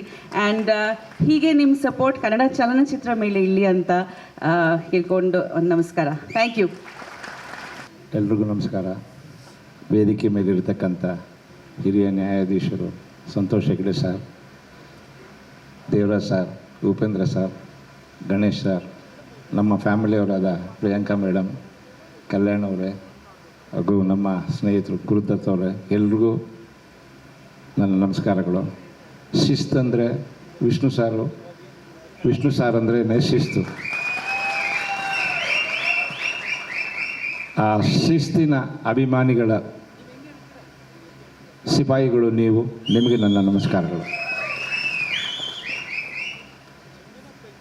ಈ ಸಮಯ ಯಾಕೆ ಕಳೆದಿದೆ ಅಂದರೆ ನಿಜವಾಗ್ಲೂ ನೆನೆಸ್ಕೊಂಡ್ರೆ ಭಾಳ ದುಃಖನೂ ಆಗುತ್ತೆ, ಭಾಳ ಕಷ್ಟ ಆಗುತ್ತೆ. ಸಿನಿಮಾ ಆಗಿ 25 ವರ್ಷ ಆಯಿತು. ಹಾಗೆ ಅವ್ರನ್ನ ದೈಹಿಕವಾಗಿ ಇದರಿಂದ ಹೋಗಿರೋದು 15 ವರ್ಷ ಆಗ್ತಾ ಬರ್ತಾಯಿದೆ. ಅವರು ಯಾವಾಗಲೂ ಸದಾ ನಮ್ಮಲ್ಲಿ ಇರ್ತಾರೆ ಅಂತ ಅವ್ರ ವಿಷಯವನ್ನು ಮಾತಾಡಬೇಕು ಅಂದಾಗ ಎಮೋಷ್ನಲ್ ಆಗಿಬಿಡ್ತೀವಿ. ಈಗ ಪ್ರಿಯಾಂಕಾ ಮೇಡಮ್ ಅದನ್ನೇ ಹೇಳ್ತಾರೆ, ತುಂಬ ಎಮೋಷ್ನಲ್ ಆಗಿಬಿಟ್ಟಿದ್ದೀನಿ ಅಂತ. ಎಮೋಷ್ನಲ್ ಆದಾಗ ಏನು ಮಾತಾಡಬೇಕು ಅನ್ನೋದೇ ಗೊತ್ತಾಗೋದಿಲ್ಲ ನಮಗೆ. ಯಾಕಂದರೆ ಅವರು ಶಿಸ್ತನ್ನು ನೋಡಿ ಕಲಿತಂಥವ್ರುಗಳಲ್ಲಿ ಅನೇಕರು ಇರ್ತಾರೆ. ಅದರಲ್ಲಿ ಈಗ ನಾನು ಹೇಳಿದೆ, ಈಗ ನಾನು ಇವರೆಲ್ಲರ ಜೊತೆನೂ ಕೆಲಸ ಮಾಡಿದ್ದೀನಿ. ಇವರೆಲ್ಲರೂ ಶಿಸ್ತಿನಲ್ಲಿ ಇರ್ತಕ್ಕಂಥವ್ರು, ನಮ್ಮ ಜೊತೆ ಇರ್ತಕ್ಕಂಥವ್ರು ಎಲ್ಲ, ಉಪೇಂದ್ರ ಅವರಾಗಿರ್ಬೋದು, ಗಣೇಶರಾಗಿರ್ಬೋದು, ದೇವರಾಜರಾಗಿರ್ಬೋದು ಎಲ್ಲ. ಪ್ರಿಯಾಂಕಾ ಮೇಡಮ್ ಅವ್ರದ್ದು ಹೇಳೋಕ್ಕೆ ಇಷ್ಟಪಡ್ತೀನಿ. ಈ ಸಿನಿಮಾ ನಾವು ಮಾಡುವಾಗ ಊಟಿನಲ್ಲಿ ಸಿನಿಮಾ ಸಾಂಗ್ ಮಾಡ್ತಾಯಿದ್ವಿ. ಕಾವೇರಿಗೆ ಕಾಲುಂಗರ ತೊಡಸಿ ಎಲ್ಲ ಅಂತ ಸಾಂಗನ್ನು ನೀವು ಕೇಳಿದ್ರು. ಅದನ್ನು ಕಲ್ಯಾಣ್ ಅವ್ರು ಹಾಡು ಬರ್ತಿರ್ತಕ್ಕಂಥದ್ದು. ಅದನ್ನು ಅಲ್ಲಿ ಒಂದು ಈ ರೈನ್ ಎಫೆಕ್ಟದ್ದು ಒಂದು ಸೀನ್ ಇತ್ತು, ಸೀನಲ್ಲಿ ಮಾಡುವಾಗ. ಅಲ್ಲಿ ಊಟಿ ಅಂದರೆ ಗೊತ್ತಿರುತ್ತೆ ನಿಮಗೆ, ಭಾಳ ಚಳಿ, ನಿಯರ್ ಟು ದಿ -ಡಿಗ್ರಿ ಅಂತ ಬರ್ತದೆ. ಇದನ್ನಲ್ಲಿ ನೈಟ್ ಶೂಟಿಂಗ್ ಮಾಡ್ತಾಯಿದ್ದೀವಿ. ನೈಟ್ ಶೂಟಿಂಗ್ ಮಾಡ್ತಾಯಿದ್ದಾಗ ಟ್ಯಾಂಕರ್ ತರಿಸಿ ಟ್ಯಾಂಕರಿಂದ ನೀರು ಹಾಕಿ ಇದು ಮಾಡಿದಾಗ ತುಂಬ ಚಳಿ ತಡೆಯೋಕ್ಕಾಗ್ತಾ ಇರಲಿಲ್ಲ. ಆ ಚಳಿನಲ್ಲಿ ಹಾಕಿದ್ರು. ಅದಾದ ನಂತರ ಆ ಚಳಿನಲ್ಲೇ ಅವರು ಆ್ಯಕ್ಟ್ ಮಾಡಿದ್ರು. ಅದಾದಮೇಲೆ ಏನಾಗೋಯ್ತು ಅಂದರೆ, ಈ ನಮ್ಮ ಪ್ರೊಡಕ್ಷನಲ್ಲಿದ್ದವರು, ಅವ್ರ ಜೊತೆಗಿದ್ದವ್ರು ಏನು ಮಾಡಿದ್ರು, ಅವ್ರದ್ದು ತಣ್ಣೀರಲ್ಲಿ ಆ್ಯಕ್ಟ್ ಮಾಡಿದ ತಕ್ಷಣ, ಆಚೆ ಬಂದ ತಕ್ಷಣ ಇಮಿಡಿಯೇಟಾಗಿ ಏನು ಮಾಡಿದ್ರು, ಚಳಿ ಆಗ್ತಾ ಇದೆಯಲ್ಲ ಅಂತಂದ್ಬಿಟ್ಟು ಬಿಸಿನೀರು ಮೈ ಮೇಲೆ ಹಾಕ್ಬಿಟ್ರು. ಬಿಸಿ ನೀರಾಗುತ್ತೆ ಅಂದ ತಕ್ಷಣ ಅದು ಯಾವಾಗಲೂ ಆ ಥರ ಹಾಕಬಾರ್ದು. ಇಮಿಡಿಯೇಟಾಗಿ ಬಿಸಿನೀರನ್ನು ಹಾಕ್ಬಾರ್ದು. ತಣ್ಣೀರೆಲ್ಲ ಬಂದ ತಕ್ಷಣ ಬಿಸಿನೀರು ಆದಾಗ ಅಲ್ಲಿ ಭಾಳ ಎಫೆಕ್ಟ್ ಆಯಿತು. ಅಂಥ ಚಳಿನಲ್ಲೂ ಅಂಥ ನಡುಗ್ತಾ ಇದ್ರೂ ಅವಾಗ ಅವ್ರಿಗೆ ಮೈ ಹುಷಾರಿಲ್ದಂಗೆ ಆಯಿತು. ಇಮಿಡಿಯೇಟಾಗಿ ಹಾಸ್ಪಿಟ್ಲಿಗೆ ಕರ್ಕೊಂಡೋಗಿ ಅವ್ರನ್ನ ಕರ್ಕೊಂಬಂದಾಗ ವಿಷ್ಣು ಸಾರು ನಾವೆಲ್ಲ ಓಡೋಗಿ ತಿರ್ಗಾ ಟ್ರೀಟ್ಮೆಂಟ್ ಕೊಡಿಸಿ, ಮಾನ್ಯ ದಿವಸ ಬೇಡ, ಡ್ಯಾನ್ಸ್ ಮಾಸ್ಟರ್ಗೆ ಹೇಳಿ ಅವಾಗ ತಿರ್ಗಾ ನಾಳೆ ಸೀನ್ ಇತ್ತು, ಸಾಂಗ್ ಇತ್ತು, ಬೇಡ ನಾಳೆ ಬೇಡ ಮೇಡಮ್ ಅಂದರೆ ನೀವು ನಂಬೋದಿಲ್ಲ, ಹಠ ಮಾಡಿ ತಿರ್ಗಾ ಅವ್ರು ಬಂದರು. ಅವ್ರ ತಾಯಿಯವರು ಅದೇನೋ ಬೆಂಗಾಲಿನಲ್ಲಿ ಹೇಳ್ತಾಯಿದ್ರು. ಅವಾಗ ಇವು ಮಾತಾಡ್ತಾ ಇದ್ದಾಗ ನಾನು ಕೇಳಿದೆ, ಮೇಡಮ್, ನಾನು ಹಿಂದಿಲೂ ಮಾತಾಡ್ತಾ ಇದ್ದೆ ಮೇಡಮ್ ಹತ್ರ, ಕ್ಯಾವೋ ಮೇಡಮ್ ಕ್ಯಾವೋ ಅಂತ. ನೇ ಕುಚ್ ಬೋಲ್ ರೇ ಮೇಡಮ್, ಆಜಿನ ಕುಚ್ ಬೋಲ್ ರೇ, ಮೈ ಶೂಟಿಂಗ್ ಆರಾಮ ಅಂದರು. ನಮ್ಮಮ್ಮ ಏನು ಹೇಳ್ತಾರೆ, ಇಲ್ಲ ನಾನು ಶೂಟಿಂಗ್ ಬರ್ತೀನಿ, ನಾನು ಬಂದೇ ಬರ್ತೀನಿ ಅಂತ ಹೇಳಿದ್ರು. ಅವತ್ತಿಂದ ಹಠ ಮಾಡಿದ್ರು ಅವರು. ಆ ಒಂದು ಮೈ ಹುಷಾರಿಲ್ಲದೆ ಇದ್ರೂ ಬಂದಂಥ ಇದೆಯಾಗಲ್ಲ. ಬಂದಾಗ ವಿಷ್ಣು ಸಾರ್ ಹಿಂಗೆ ನೋಡ್ತಾಯಿದ್ರು. ಏನು ಸರ್ ಅಂದರೆ, ಅಲ್ಲ ಹೆಣ್ಮಗುಗೆ ನಿನ್ನೆ ತಾನೇ ಹಂಗೆ ಆಗೋಯ್ತು, ಆಗಲಿ ಇಮಿಡಿಯೇಟಾಗಿ ರೆಡಿಯಾಗಿ ಬಂದು ನೀವು ಶೂಟಿಂಗ್ ಮಾಡ್ತಾಯಿದ್ದೀರಲ್ಲ ನಾಗಣ್ಣ, ಏನಿದು ಅಂದರು. ಇಲ್ಲ ಸರ್, ಅವರು ಕೇಳಿದೆ, ಅವ್ರ ಅಮ್ಮನಿಗೆ ಇವರೇ ಬೈತಾಯಿದ್ರು ಸರ್, ಇಷ್ಟು ಜನ ಯೂನಿಟ್ ಎಲ್ಲ ಇದ್ದಾರೆ, ನಮ್ಮ ಅಮ್ಮಗೆ ಗೊತ್ತಾಗೋದಿಲ್ಲ, ನಾನು ಮಾಡ್ತಿದ್ದೀನಿ ಅಂತೇಳಿ ಬಂದು ಶೂಟಿಂಗ್ ಮಾಡಿದ್ರು. ಇವೆಲ್ಲ ಒಂದು ನೆನಪುಗಳು. ಅವತ್ತಿನ ದಿವಸ ವಿಷ್ಣು ಸಾರು ಬೇಡ ಪ್ಯಾಕಪ್ ಮಾಡಿಬಿಟ್ರೆ ಹೆಂಗೆ ಬಂದರು. ಇಲ್ಲ ಸರ್, ಅವರು ಮೇಡಮ್ ಅಂತ ಇವರು ಹೇಳಿದ, ನೈ ಮೈ ಕರುಂಗ ಸಾರ್ ಅಂತ ಹೇಳಿ ವಿಷ್ಣು ಸಾರ್ ಹತ್ರ ಹೇಳಿ ಸೀನನ್ನು ಮಾಡಿದೆ. ಸಾರ್ ಅಲ್ಲ, ನೀವು ಮೊದಲು ಎಷ್ಟು ನಡೆಯೋವಾಗ ಕಳ್ಸ್ಕೊಟ್ರಿ. ನಿಮ್ಮ ಶ್ರೀರಂಗಪಟ್ಟಣದ ಶೂಟಿಂಗ್ ಮಾಡೋ ನಾನು ಬಂದಿದ್ದೆ. ನಾನು ಶ್ರೀರಂಗಪಟ್ಟಣದ ಶಾಲೆ ಕಳಿಸ್ಕೊಟ್ಟಿದ್ದೆ ನೋಡಿ, ಹೆಂಡ್ತಿನ ಬಿಟ್ಕೊಡೋದಿಲ್ಲ, ಅವ್ರು ಇವ್ರನ್ನ ಬಿಟ್ಕೊಡೋದಿಲ್ಲ ಅನ್ನೋದಕ್ಕೆ ಇದೆ ಸಾಕ್ಷಿ. ನಿಜವಾಗ್ಲೂ ಏನು ಸಂತೋಷದ ದಾಂಪತ್ಯ ಜೀವನವನ್ನು ಹೇಗೆ ನಡೆಸ್ತಾ ಇದ್ದಾರೆ ಅನ್ನೋದು ಇದರಲ್ಲಿ ಅರ್ಥ ಆಗ್ತದೆ, ಗೊತ್ತಾಗುತ್ತೆ. ಸೊ ಕೋಟಿಗೊಬ್ಬ ಹೇಳಬೇಕು ಅಂತಂದರೆ ಅನೇಕ ವಿಷಯಗಳಿದೆ. ಅದು ಹೇಳೋದಕ್ಕೆ ಸಾಕಷ್ಟು ಸಮಯಗಳು ಬೇಕು. ಅದು ಹೇಳಿದ್ರೆ ಒಂದು ದಿನ ಅಲ್ಲ, 2 ದಿವಸನೂ ಆ ಸಿನಿಮಾ ಬಗ್ಗೆ ಮಾತಾಡ್ತಕ್ಕಂಥದ್ದು ಇರ್ತದೆ. ಒಂದೇ ಒಂದು ಹೇಳೋಕ್ಕೆ ಇಷ್ಟಪಡ್ತೀನಿ.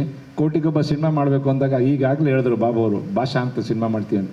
ನನಗೆ ಸುಮಾರು ಜನ ಬಂದು ಕೇಳೋರು, ಏನು ರೀ ಭಾಷಾ ಸಿನಿಮಾ ಮಾಡ್ತಿದ್ದೀರಾ ಅಂದ್ರೆ ಅಂತ ಹೇಳಿದ್ರೆ ನಾನೇನು ರಿಪ್ಲೈ ಮಾಡ್ತಾ ಇರಲಿಲ್ಲ. ಅದೇನು ರೀ ಭಾಷಾ ಸಿನಿಮಾ ಮಾಡೋಕ್ಕಾಗುತ್ತೇನು ರೀ, ನೀವೆಲ್ಲ ಹೆಂಗ್ರಿ ಮಾಡ್ತೀರಾ ನೀವು ಅನ್ನೋರು. ಆವಾಗ ನಾನು ಯೋಚನೆ ಮಾಡಿ ಹೇಳ್ತಿದ್ದೆ, ಏನು ಮಾತಾಡೋದಿಲ್ಲ ಹೇಳ್ರಿ ಅಂದರು. ನಾನಂದೆ, ಇಲ್ಲ ಸರ್, ನಾನು ಕೋಟಿಗೊಬ್ಬ ಅನ್ನೋ ಸಿನಿಮಾ ಮಾಡ್ತಾಯಿದ್ದೀನಿ ಸರ್ ಅಂದೆ. ನಾವು ಕೋಟಿಗೊಬ್ಬ ಸಿನಿಮಾ ಮಾಡ್ತಾಯಿದ್ದೀವಿ ಅಂತ.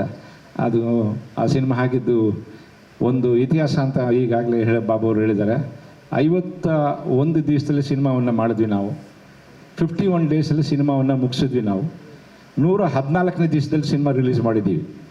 ಇದರಲ್ಲಿ ಒಂದು ಎಕನಾಮಿಕ್ಸ್ ಕೂಡ ಇದೆ. ಇದರಲ್ಲಿ ಒಂದು ಸೀಕ್ರೆಟ್ ಇದೆ ಎಕನಾಮಿಕ್ಸ್. ಏನಂತಂದರೆ, ನಾವು ಫೈನಾನ್ಸ್ ತೊಗೊಂಡ್ರೆ 4 ತಿಂಗಳಲ್ಲಿ ಫೈನಾನ್ಸ್ಗೆ ನಾವು ದುಡ್ಡನ್ನು ಕೊಡಬೇಕು. 120 ದಿವಸದಲ್ಲಿ ಕೊಡಬೇಕು. ಸೊ 1 ದಿವಸ ಹೆಚ್ಚಾದರೂ ತಿರುಗಿ ಬಡ್ಡಿ ಮುಂದಕ್ಕೆ ಹೋಗ್ತದೆ. ಇವೆಲ್ಲ ಎಕನಾಮಿಕ್ಸ್ ಕೂಡ ಮನೆಯಲ್ಲಿ ಎಲ್ರಿಗೂ ಇದ್ದಿದ್ದಂಥದ್ದು. ಬಟ್ ಆದರೆ ಆ ಶಿಸ್ತು ಅಂತ ಹೇಳಿದ್ನಲ್ಲ, ಆ ಶಿಸ್ತಿನಲ್ಲಿ ನಾವು 51 ದಿವಸದಲ್ಲಿ ಸಿನಿಮಾವನ್ನು ಮುಗಿಸಿದ್ವಿ. 114ನೇ ದಿವಸಕ್ಕೆ ಸಿನಿಮಾವನ್ನು ರಿಲೀಸ್ ಮಾಡಿದ್ವಿ. 114ನೇ ದಿವಸ ರಿಲೀಸ್ ಆದಮೇಲೆ ಆ ಸಿನಿಮಾ 100 ದಿವಸ ಹೆಂಗೋಯ್ತು ಅನ್ನೋದು ನಿಮಗೆ ಎಲ್ಲ ಗೊತ್ತಿದೆ. ನೀವೆಲ್ಲ ಯಾವ ರೀತಿ ನೀವೆಲ್ಲ ಅದನ್ನು ಇಟ್ಕೊಂಡು ಮೆರವಣಿಗೆ ಮಾಡಿದಂಥ ಚಿತ್ರ ಕೋಟಿಗೊಬ್ಬ. ನಮ್ಮ ಭಾರತಿ ಮೇಡಮ್ ಅವರು ಹೇಳಿದಾಗ ಕೋಟಿಗೊಬ್ಬ ಆಗೋದಕ್ಕೆ ಕಾರಣಕರ್ತರು ನೀವು ಅಂತ ಆಗಲು ಈಗಾಗಲೇ ಅನ್ನೋದು ಸತ್ಯ ಅನ್ನೋದು ಇದೆ. ಇವೆಲ್ಲ ಅಭಿಮಾನಿ ದೇವರುಗಳು ಅಂತ ಹೇಳ್ತಾರಲ್ಲ, ಅದರಿಂದ ಶಿಸ್ತಿನ ಸಿಪಾಯಿಗಳು ನೀವು. ಈ ಚಿತ್ರದ ಸಕ್ಸಸ್ಗೆ ಕಾರಣಕರ್ತರಾದರು ನೀವು. ಈಗ ಮಗದೊಮ್ಮೆ ಬಾಬು ಅವರು ಆ ಸಿನಿಮಾವನ್ನು, ಬಾಬು ಅವರು, ವೆಂಕಟೇಶ್ ಅವರು ಎಲ್ಲ ಸೇರಿ ಈಗ ಆ ಸಿನಿಮಾವನ್ನು ರಿಲೀಸ್ ಮಾಡ್ತಾರೆ. ರಿಲೀಸ್ ಮಾಡಿದ್ರೆ ನೀವು ನೋಡಿ ತಿರ್ಗಿ ಅದೇ ಯಶಸ್ಸನ್ನು ಬರುತ್ತೆ ಅಂತ ನಾನು ನಂಬ್ಕೊಂಡಿದ್ದೀನಿ. ಈಗಾಗಲೇ ಸಾಕಷ್ಟು ಸಮಯ ಆಗಿದೆ. ಈಗೆಲ್ಲರೂ ಮಾತಾಡೋರಿದ್ದಾರೆ. ನಾನು ಆಮೇಲೆ ಒಂದೇ ಒಂದು ಸಣ್ಣ ವಿಷಯ ಹೇಳ್ಬಿಡ್ತೀನಿ. ಮೊದಲನೇ ನಮ್ಮ ಬಾಬು ಅವ್ರು ಸೀಕ್ರೆಟ್ ಬಿಟ್ಕೊಟ್ಬಿಟ್ರು. ನಾನು ಸೀಕ್ರೆಟ್ನ ಬಿಡಬಾರ್ದು ಅಂತಿದ್ದೆ. ಒಬ್ಬ ವ್ಯಕ್ತಿಗೆ ಚಿಕ್ಕ ವಯಸ್ಸಲ್ಲಿದ್ದಾಗ ಅಥವಾ ಬೆಳೀತಾ ಇದ್ದಾಗ ಒಂದು ಯೌವನದ ಸ್ಥಿತಿಗೆ ಬಂದಾಗ ಒಬ್ಬನಿಗೆ ಅವನ ಮನಸ್ಸಲ್ಲಿ ಒಬ್ಬ ನಾಯಕ ಅಂತ ಇರ್ತಾನೆ. ಒಬ್ಬ ಇನ್ಸ್ಪಿರೇಷನ್ ಇರ್ತಾರೆ. ಆ ಇನ್ಸ್ಪಿರೇಷನಲ್ಲಿದ್ದ ಒಂದು ಯುವಕ ಇದ್ದ. ಆ ಯುವಕನಿಗೆ ಆಗಿ ಒಂದು ವಿಷ್ಣು ಸರ್ ಸಿನಿಮಾ ರಿಲೀಸ್ ಆದರೆ ಆ ಸಿನಿಮಾಗೆ ಅವನ ಸ್ನೇಹಿತರೆಲ್ಲ ಸೇರಿಕೊಂಡು ಜೊತೆಗೂಡ್ಕೊಂಡು ಸೈಕಲ್ ಮೇಲೆ ಹೋಗ್ಕೊಂಡು ಅದಕ್ಕೆ ಒಂದು ಸ್ಟಾರ್ಗಳನ್ನು ಹಾಕ್ಕೊಂಡು, ಆ ದೊಡ್ಡ ಕಟೌಟ್ ಇದ್ದರೆ ಆ ಕಟೌಟ್ ಮೇಲೆತ್ತಿ ಅದಕ್ಕೊಂದು ಸ್ಟಾರ್ ಕಟ್ತಾ ಇದ್ದ. ಆ ಸ್ಟಾರ್ ಕಟ್ತಾ ಇರೋ ಹುಡುಗನೇ ಮುಂದೆ ಸ್ಟಾರ್ ಆಗ್ತಾನೆ ಅನ್ನೋದು ಗೊತ್ತಿರಲಿಲ್ಲ. ಆ ಸ್ಟಾರ್ ಆಗಿದೆ ನಮ್ಮ ಗೋಲ್ಡನ್ ಸ್ಟಾರ್ ಗಣೇಶ್ ಅವರು ಅನ್ನೋದನ್ನು ನಾನು ಹೇಳ್ತೀನಿ. ಇದನ್ನು ರೂಪ ಚಿತ್ರಮಂದಿರ ಅಂತ ನೆಲಮಂಗಲದಲ್ಲಿ ಇವಾಗೆಲ್ಲ ಅದನ್ನು ಭಾಳ ಇಂಪ್ರೂವ್ ಮಾಡಿದ್ದಾರೆ. ಆ ಥಿಯೇಟ್ರ್ನಲ್ಲಿ ಇದ್ದು ಬೆಳೆದಂಥ ಹುಡುಗ ವಿಷ್ಣು ಸರ್ ಜೊತೆಗೆ ಅವರು ಶಿಸ್ತನ್ನು ಅವರು ಕಲ್ತಿದ್ದಾರೆ ಅನ್ನೋದಕ್ಕೆ ಸಾಕ್ಷಿ ಇದೆ ಅಂತ ಹೇಳ್ತೀನಿ ನಾನು. ಸೊ ಅದರಿಂದ ಈ 2 ಮಾತನ್ನು ಹೇಳಿ ನಾನು ನನ್ನ ಮಾತನ್ನು ಮುಗಿಸ್ತೀನಿ. ಎಲ್ರಿಗೂ ನಮಸ್ಕಾರ. Thank you so much. Sir, ನಾವು ಬೀಳ್ಕೊಡ್ತಾ ಇದ್ದೀವಿ. ಜೋರಾದ ಒಂದು ಚಪ್ಪಾಳೆ ಒಂದಿಗೆ ಅವ್ರನ್ನ ಕಳಿಸ್ಕೊಡ್ಬೇಕು ಅಂತ ಹೇಳಿ ಕೇಳ್ಕೊತಾ ಇದ್ದೀವಿ. ವಿಷ್ಣು ಸರ್ ಅವರ ಮನೆಯಿಂದ ಒಬ್ಬ ವ್ಯಕ್ತಿ ಬಂದಿದ್ದಾರೆ. ಅವರು ಬೇರೆ ಯಾರೂ ಇಲ್ಲ, ವಿಷ್ಣು ಸರ್ ಅವರ ಮಗ, ಅಂದರೆ ಅವರ ಅಣ್ಣನ ಮಗ ಅಭಿಕ್ಷಿತ್. ಅವರು ಸಾಮಾನ್ಯವಾಗಿ ಇದುವರೆಗೂ ಎಲ್ಲೂ ಯಾವುದೇ ಕಾರ್ಯಕ್ರಮದಲ್ಲೂ ಕಾಣಿಸ್ಕೊಂಡಿಲ್ಲ. ಆದರೆ ವಿಶೇಷವಾಗಿ ನೀವು ನಿಮ್ಮ ಚಿಕ್ಕಪ್ಪನ ಈ ಕಾರ್ಯಕ್ರಮಕ್ಕೆ ಬರಲೇಬೇಕು ಅಂತ ಹೇಳಿ ಅವ್ರನ್ನ ಕರೆಸಿದ್ದೀವಿ. ಬಹುಶಃ ನೀವು ಯಾರೂ ನೋಡಿರೋದಿಲ್ಲ ಅಭಿಕ್ಷಿತನ. ಈ ಕಾರ್ಯಕ್ರಮಕ್ಕೆ ಕರೆದಿದ್ದೀನಿ. ಅಭಿಕ್ಷಿತ, ದಯವಿಟ್ಟು ಸ್ವಲ್ಪ ವೇದಿಕೆಗೆ ಬಂದು ನಿನ್ನ ಮುಖನ ತೋರ್ಸಪ್ಪ, ಬಾಪ.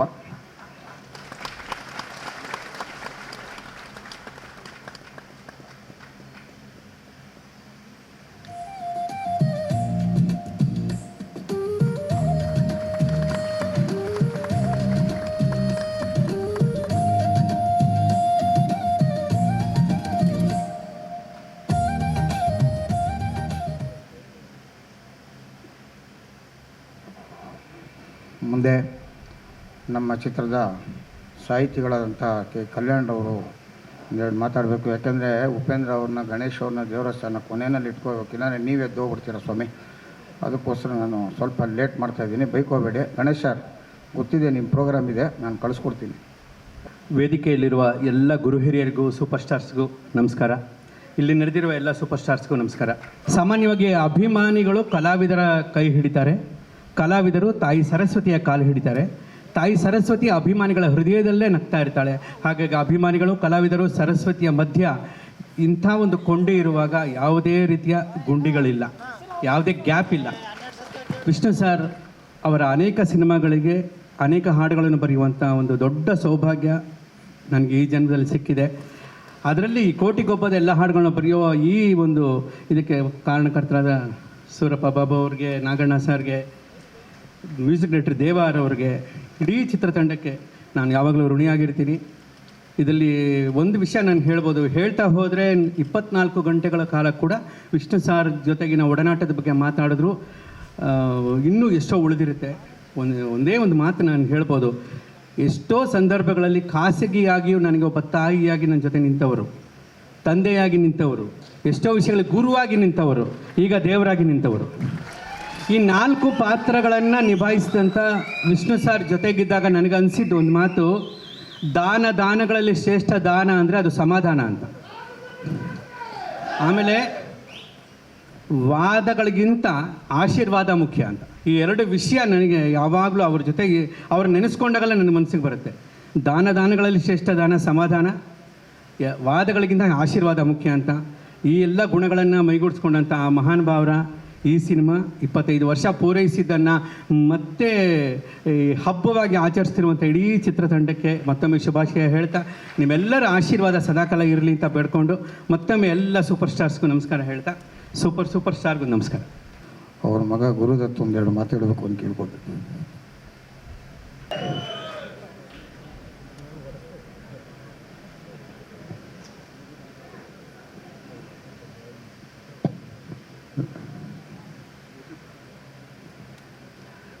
ಎಲ್ರಿಗೂ ನಮಸ್ಕಾರ. 2 ಇನ್ಸಿಡೆಂಟ್ ಹೇಳೋಕ್ಕೆ ಇಷ್ಟಪಡ್ತೀನಿ. ಅಣ್ಣಂದು, ಅಣ್ಣ ನಮ್ಮ ಮನೆಗೆ ಬರೋರು ಚೆನ್ನೈಯಲ್ಲಿ, ಭಾಳ ಚಿಕ್ಕವನವ, ನಮ್ಮ ತಂದೆನ ಮೀಟ್ ಮಾಡೋಕ್ಕೆ ಬರೋರು. ಒಂದ್ಸಲಿ ನಾವು ಒಂದು ಸಿನಿಮಾ ಮಾಡಬೇಕಾಗಿತ್ತು, ಶಿವಣ್ಣವ್ರ ಜೊತೆ ಅವ್ರು ಮಾಡಬೇಕಾಗಿತ್ತು. ಸೊ ಆ ಸಿನಿಮಾಗೆ ನಾವು ಶೂಟಿಂಗ್ಗೆ ನಾನು ರಾಕ್ ಲೈನು ನಮ್ಮ ತಂದೆ ಹೋಗಿದ್ವಿ. ಶಿವಣ್ಣ ಆಮೇಲೆ ಅಣ್ಣ ಇಬ್ಬರು ಹೀರೋಸು, ಕೃಷ್ಣ ಅರ್ಜುನ ಅಂತ ಟೈಟಲ್. ಅದು ಸಿನಿಮಾ ಆಗಲಿಲ್ಲ. ಅಲ್ಲಿ ಹೋದಾಗ ಅವ್ರು ಒಂದೇ ಹೇಳಿದ್ರು, ಉದಯ್ ಶಂಕರ್ ನಿಮ್ಗೇನೋ ಒಳ್ಳೇದಾಗ ಹೋಗಿದ್ರೆ ನಾನು ಮಾಡ್ತೀನಿ, ಬೇರೇನೋ ಮಾತಾಡಬೇಡಿ ಅಂತ ಹೇಳಿದ್ರು. ಇದು ಯಾರೂ ಹೇಳಲ್ಲ ಯೂಶ್ವಲಿ ಇಂಥ ಮಾತು. ಅಲ್ಲಿ ಕೇಳ್ಕೊಳ್ಳಿ, ಶಿವಣ್ಣವ್ರು ಮಾಡೋ ಹಾಗಿದೆ ನಾನು ರೆಡಿ ಅಂತ. ಸೊ ಅದು ನೆನೆಸ್ಕೋಬೇಕು. ಬಿಕಾಸ್ ನಮ್ಮ ತಂದೆ ಹೋದಾಗ ಅಷ್ಟೊಂದು ಮರ್ಯಾದೆ ಕೊಟ್ಟು, ಅಷ್ಟೊಂದು ನಮ್ಮ ತಂದೆ ಮೇಲೆ ಒಂದು ಸಿಕ್ಕಾಪಟ್ಟೆ ಪ್ರೀತಿ ಇತ್ತು ಅವ್ರಿಗೆ. ಅವ್ರ ಬಗ್ಗೆ ಹೇಳಿದೆ ಹೋದರೆ ಮಾತಾಡ್ತಾನೆ ಇರ್ಬೋದು. ಆಮೇಲೆ ಇನ್ನೊಂದು ಸ್ಮಾಲ್ ಇನ್ಸಿಡೆಂಟ್, ಅದು ನನ್ನ ಲೈಫಲ್ಲಿ ಮರೆಯಲ್ಲ. ಅದು ನಾವು ಸತ್ಯಜ್ಯೋತಿ ಅಂತ ಒಂದು ಸಿನಿಮಾ ಪಾರ್ಟಿ ಇತ್ತು ಅಶೋಕಲ್ಲಿ. ಅಲ್ಲಿ ಅಣ್ಣ ಸಿಕ್ಬಿಟ್ಟು ಅವಾಗ ನಾವು ಆನಂದ್ ಮಾಡ್ತಾ ಇದ್ವಿ, ಶಿವಣ್ಣನ ನೋಡಬೇಕು ಅಂತ ಹೇಳಿದ್ರು. ಸೊ ನಾನು ಶಿವಣ್ಣಗೆ ಹೇಳಿದೆ, ಅಣ್ಣ ಈಗ ಹೇಳಿಯಾರ ಕಣೋ ನಿನ್ನ ಅಶೋಕ ಕರೆದ್ರು ಅಂತಂದು. ನಾನು ಶಿವಣ್ಣ ಹೋಗಿದ್ವಿ ಅಲ್ಲಿಗೆ. ಆವಾಗ MGR ಅವರು, MG ರಾಮಚಂದ್ರನ್ ಅವರು ಅವ್ರಿಗೊಂದು ವಾಚ್ ಕೊಟ್ಟಿದ್ರು. ಸೊ ವಾಚ್ ತೆಗೆದು ಅವರು ಶಿವಣ್ಣನ ಕೈಗೆ ಹಾಕಿ, ನೀವು ಒಂದಿನ ಒಂದು ದೊಡ್ಡ ಸೂಪರ್ ಸ್ಟಾರ್ ಆಗ್ತೀರಾ, ಅದನ್ನು ನಾನು ನನ್ನ ಕಣ್ಣಾರೆ ನೋಡ್ತೀನಿ, and that will be the ಇಂಗ್ಲೀಷಲ್ಲಿ ಹೇಳೋದು, that will be the happiest day in my life ಅಂತ ಹೇಳಿದ್ರು. ಅದು ಇನ್ನೂ ಇವತ್ತವರೆಗೂ ಶಿವಣ್ಣನೂ ಮೆನ್ಷನ್ ಮಾಡಿದ್ದಾರೆ ತುಂಬ ಜಾಗದಲ್ಲಿ. ಅದು ಯಾರೂ ಮಾಡಲ್ಲ ಸರ್. ಅದು ಅವ್ರು ಕೊಟ್ಟಿದ್ದನ್ನು ಇವ್ರ ಕೈಯಲ್ಲಿ ಹಾಕಿ ನೀವು ದೊಡ್ಡವರಾಗ್ತೀರಾ ಅಂತ ಹೇಳಿ ಅವನ್ನ ಹರಿಸಿ, ಇವತ್ತು ಪ್ರೂಫ್ ಅವ್ರ ಆಶೀರ್ವಾದ. ಇವತ್ತು Shivanna is a legend by himself ಅಷ್ಟೇ. ಸೊ ಅಷ್ಟೇ ಸರ್. ದೀಸ್ ಆರ್ 2 ಇನ್ಸಿಡೆಂಟ್ಸ್ ನನಗೆ ತಿಳಿದು ಮಟ್ಟಿಗೆ ಎಲ್ಲರ ಜೊತೆ ನಾವು ಹಂಚ್ಕೋಬೇಕಾಗಿತ್ತು. I just said it. Thank you Babu sir, Venkatesh ಅವರು, ಆಮೇಲೆ ಕಮಲಾಕರ್ ಅವರು ಇಲ್ಲ, Pintu and Jagadish. Thank you sir, and thanks to all my friends. Thank you.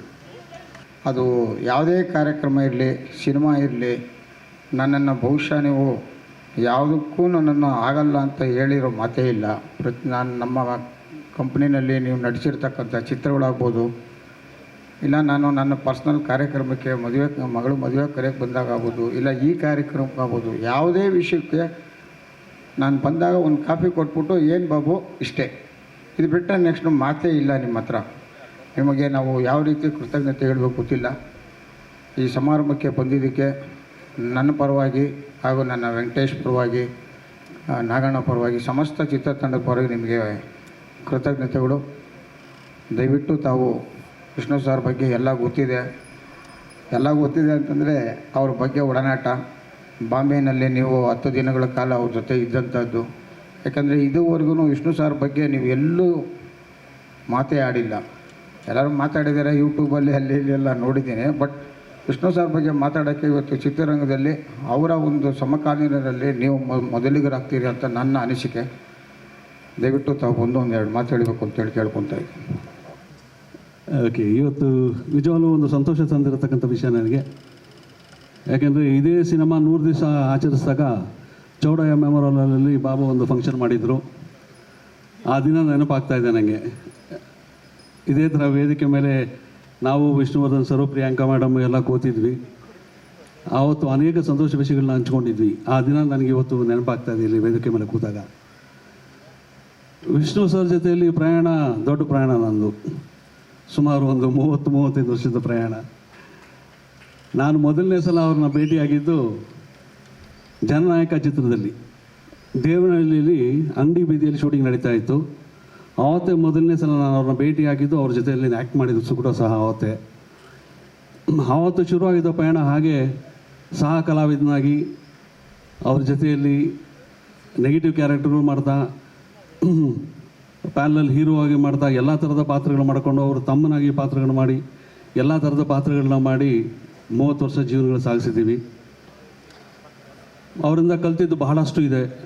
ಎಲ್ಲರೂ ಹೇಳಿದಾಗೆ ಶಿಸ್ತು ಅನ್ನೋದು ಒಂದು ಚಿತ್ರರಂಗದಲ್ಲಿ ಶಿಸ್ತು ಹೇಗಿರಬೇಕು, ಕೆಲಸಕ್ಕೆ ಹೇಗೆ ಗೌರವ ಕೊಡಬೇಕು, ಪ್ರೊಫೆಷನ್ಗೆ ಹೇಗೆ ಗೌರವ ಕೊಡಬೇಕು, ಪ್ರೊಫೆಷನ್ ಎಲ್ಲದಕ್ಕಿಂತ ಹೇಗೆ ಮುಖ್ಯ ಆಗುತ್ತೆ ಅನ್ನೋ ವಿಷಯಗಳನ್ನೆಲ್ಲ ಅವರಿಂದ ಕಲ್ತಿದ್ದು. ಹಾಗೆ ಪರ್ಸ್ನಲಾಗಿ ತುಂಬ ಸಮಯ ಅವ್ರ ಜೊತೆಯಲ್ಲಿ ಕಳೆದಿದ್ದೀವಿ. ಬಾಬು ಅವರು ಹೇಳಿದಾಗೆ ಕೋಟಿಗೊಬ್ಬ ಚಿತ್ರದಲ್ಲಿ ಆಗ ನಾನೇ ಒಬ್ಬ ಹೀರೋ ಆಗಿ ತುಂಬ ಬ್ಯುಸಿಯಾಗಿದ್ದೆ. ಆ ಪಾತ್ರಕ್ಕೆ ಬಾಬು ಅವರು ಬಂದು ಕರೆದಾಗ ಬಾಬು ನಾನು ಮಾಡಬೇಕಾ ಈಗ, ಯಾಕೆ ಬಾಬು ಅಂತೆಲ್ಲ 1-2 ಸಲ ತಡೆದೆ. ಆಮೇಲೆ ಬಾಬು ಬಂದು ವಿಷ್ಣು ಸರ್ ಹೇಳ್ತಿದ್ದಾರೆ, ದೇವನ ಇರಬೇಕು ನನ್ನ ಜೊತೆಯಲ್ಲಿ ಬಾಂಬೆಯಲ್ಲಿ, ಅದೇನು ಮಾಡ್ತೀನಿ ನಿಂಗೆ ಗೊತ್ತಿಲ್ಲ ಸರ್. ಅದು ಸೂರಪ್ಪ, ಅದು ಸೂರಪ್ಪ, ಅದು ನೀವು ತಡೆದಿದ್ದು ಸೂರಪ್ಪ ಪಿಕ್ಚರ್ಗೆ. ಸೂರಪ್ಪ ಕೋಟಿಗೊಬ್ಬ ಯಾವುದು ಮಾತು ಮಾತಾಡಲಿಲ್ಲ. ಒಂದು ಜ್ಞಾಪಿಸ್ಬಿಡ್ತೀನಿ. ಸೂರಪ್ಪ ಸಿನಿಮಾದಲ್ಲಿ ದೇವರಾಜ್ ಸರ್ಗೆ ನಾವು ಚರಣ್ ರಾಜ್ ಅವರ ಪಾತ್ರನ ಮಾಡಬೇಕು ಅಂತೇಳಿ ತೊಗೊಂಡೋಗಿ ಕ್ಯಾಸೆಟ್ ಕೊಟ್ಟಿದ್ದೆ. ಕ್ಯಾಸೆಟ್ ನೋಡ್ಬಿಟ್ಟು ನೆಕ್ಸ್ಟ್ ಡೇ ಬೆಳಿಗ್ಗೆ ಫೋನ್ ಮಾಡಿ ಬರ್ತೀಯಮ್ಮ ನಿನ್ನ ಮನೆಗೆ ಅಂದರು. ಹೋದೆ. ಗಣೇಶ್ ದಯವಿಟ್ಟು ಇದನ್ನು ಕೇಳಿಸ್ಕೊಳ್ಳಿ, ಸೂರಪ್ಪ ಸಿನಿಮಾದು ಮಾರನೇ ದಿನ ನನ್ನ ಮನೆಗೆ ಕರೆದ್ರು. ಅಲ್ಲಮ್ಮ ನೀನು ನನ್ನನ್ನು ಏನು ಅಂದ್ಕೊಂಡಿದ್ಯಾ ಅಂದರು. ಯಾಕೆ ಸರ್ ಅಂತಂದೆ.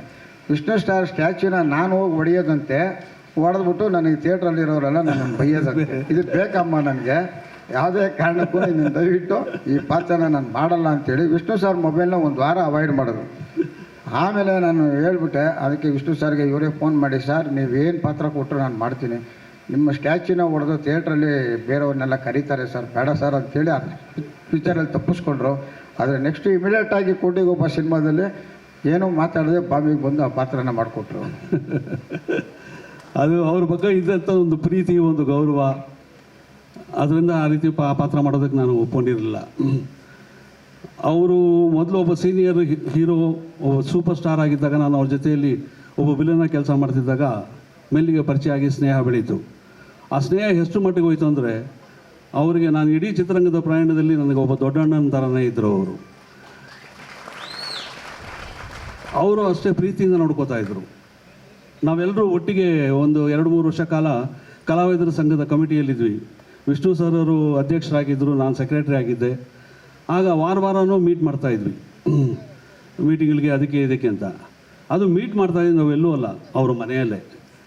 ಅವ್ರ ಮನೆಯಲ್ಲಿ ಕೂತ್ಕೊಂಡು ಸಂಜೆ ಹೊತ್ತು ಹರಟೆ ಹೊಡ್ಕೊಂಡು ಮಾತಾಡಿಕೊಂಡು ಸಂಘದ ವಿಷಯಗಳು ಮಾತಾಡಿಕೊಂಡು ಕಾಲ ಕಳೀತಾ ಇದ್ವಿ. ಆಗ ಎಷ್ಟೋ ಸಲ, ಇವತ್ತು ಭಾರತಿ ಮೇಡಮ್ ಅವರು ಇಲ್ಲಿದ್ದರೆ ಚೆನ್ನಾಗಿತ್ತು. ಭಾರತಿ ಮೇಡಮ್ ಅವರು ನಾವೆಲ್ಲ ಕೂತ್ಕೊಂಡು ಮಾತಾಡ್ಬೇಕಾದ್ರೆ ನಮಗೆಲ್ರಿಗೂ ಕೈ ತುತ್ತಾಕಿ ಊಟ ಹಾಕೋರು. ಈ ಥರದ್ದು ಎಷ್ಟೋ ಘಟನೆಗಳಿದೆ. ಯಾಕಂದರೆ ಪ್ರಯಾಣ ದೊಡ್ಡದು. 30 ವರ್ಷದ ಪ್ರಯಾಣದ ನೆನಪು ಮಾಡ್ಕೋಬೇಕಂದ್ರೆ ಎಷ್ಟು ಘಟನೆಗಳು ಅಂತ ಹೇಳೋಕ್ಕೆ ಸಾಧ್ಯ ಹೇಳಿ. ಹಾಗೆ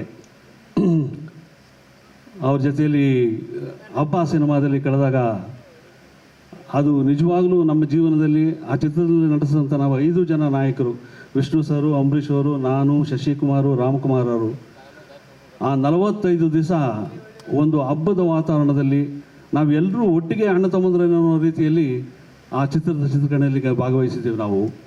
ಆ ನೆನಪುಗಳು ಎಷ್ಟು ಸರಿಯಾಗಿದೆ ನನಗೆ ಅಂದರೆ ಇವತ್ತು ಹಸಿರಾಗಿದೆ. ಈ ನೆನಪುಗಳೆಲ್ಲ ಹಸಿರಾಗಿರೋದಕ್ಕೆ ಕಾರಣ ಆ ವ್ಯಕ್ತಿ, ಆ ವ್ಯಕ್ತಿತ್ವ.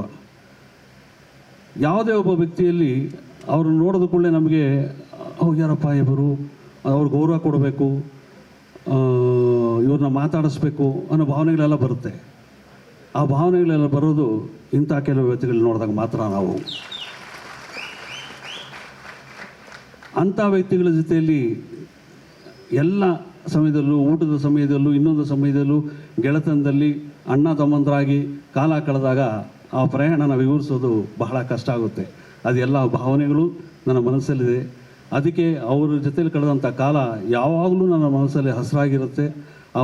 ಆ ಉಸಿರಲ್ಲಿ ಉಸಿರಾಗಿ ಯಾವತ್ತೂ ಇರುತ್ತೆ ಅಂತ ಹೇಳೋದಕ್ಕೆ ಇಷ್ಟಪಡ್ತೀನಿ. ಅವ್ರನ್ನ ಮರೆಯೋದಕ್ಕೆ ಸಾಧ್ಯವೇ ಇಲ್ಲ ನಮ್ಮ ಉಸಿರಿರೋವರೆಗೂ. ಅಂಥ ಒಂದು ಪ್ರಯಾಣ ಸಾಗಿಸಿದ್ದೀನಿ. ಅವ್ರ ಜೊತೆಯಲ್ಲಿ ಆ ಪ್ರಯಾಣ ಮಾಡೋದಕ್ಕೆ ನಮಗೆ ಅನುಕೂಲ ಮಾಡಿಕೊಟ್ಟಂಥ ನಮ್ಮ ನಿರ್ಮಾಪಕರಾಗಲಿ, ನಿರ್ದೇಶಕರಾಗಲಿ, ಇಂಥವ್ರಿಗೆಲ್ಲ ನಾವು ಧನ್ಯವಾದಗಳು ಹೇಳಬೇಕು.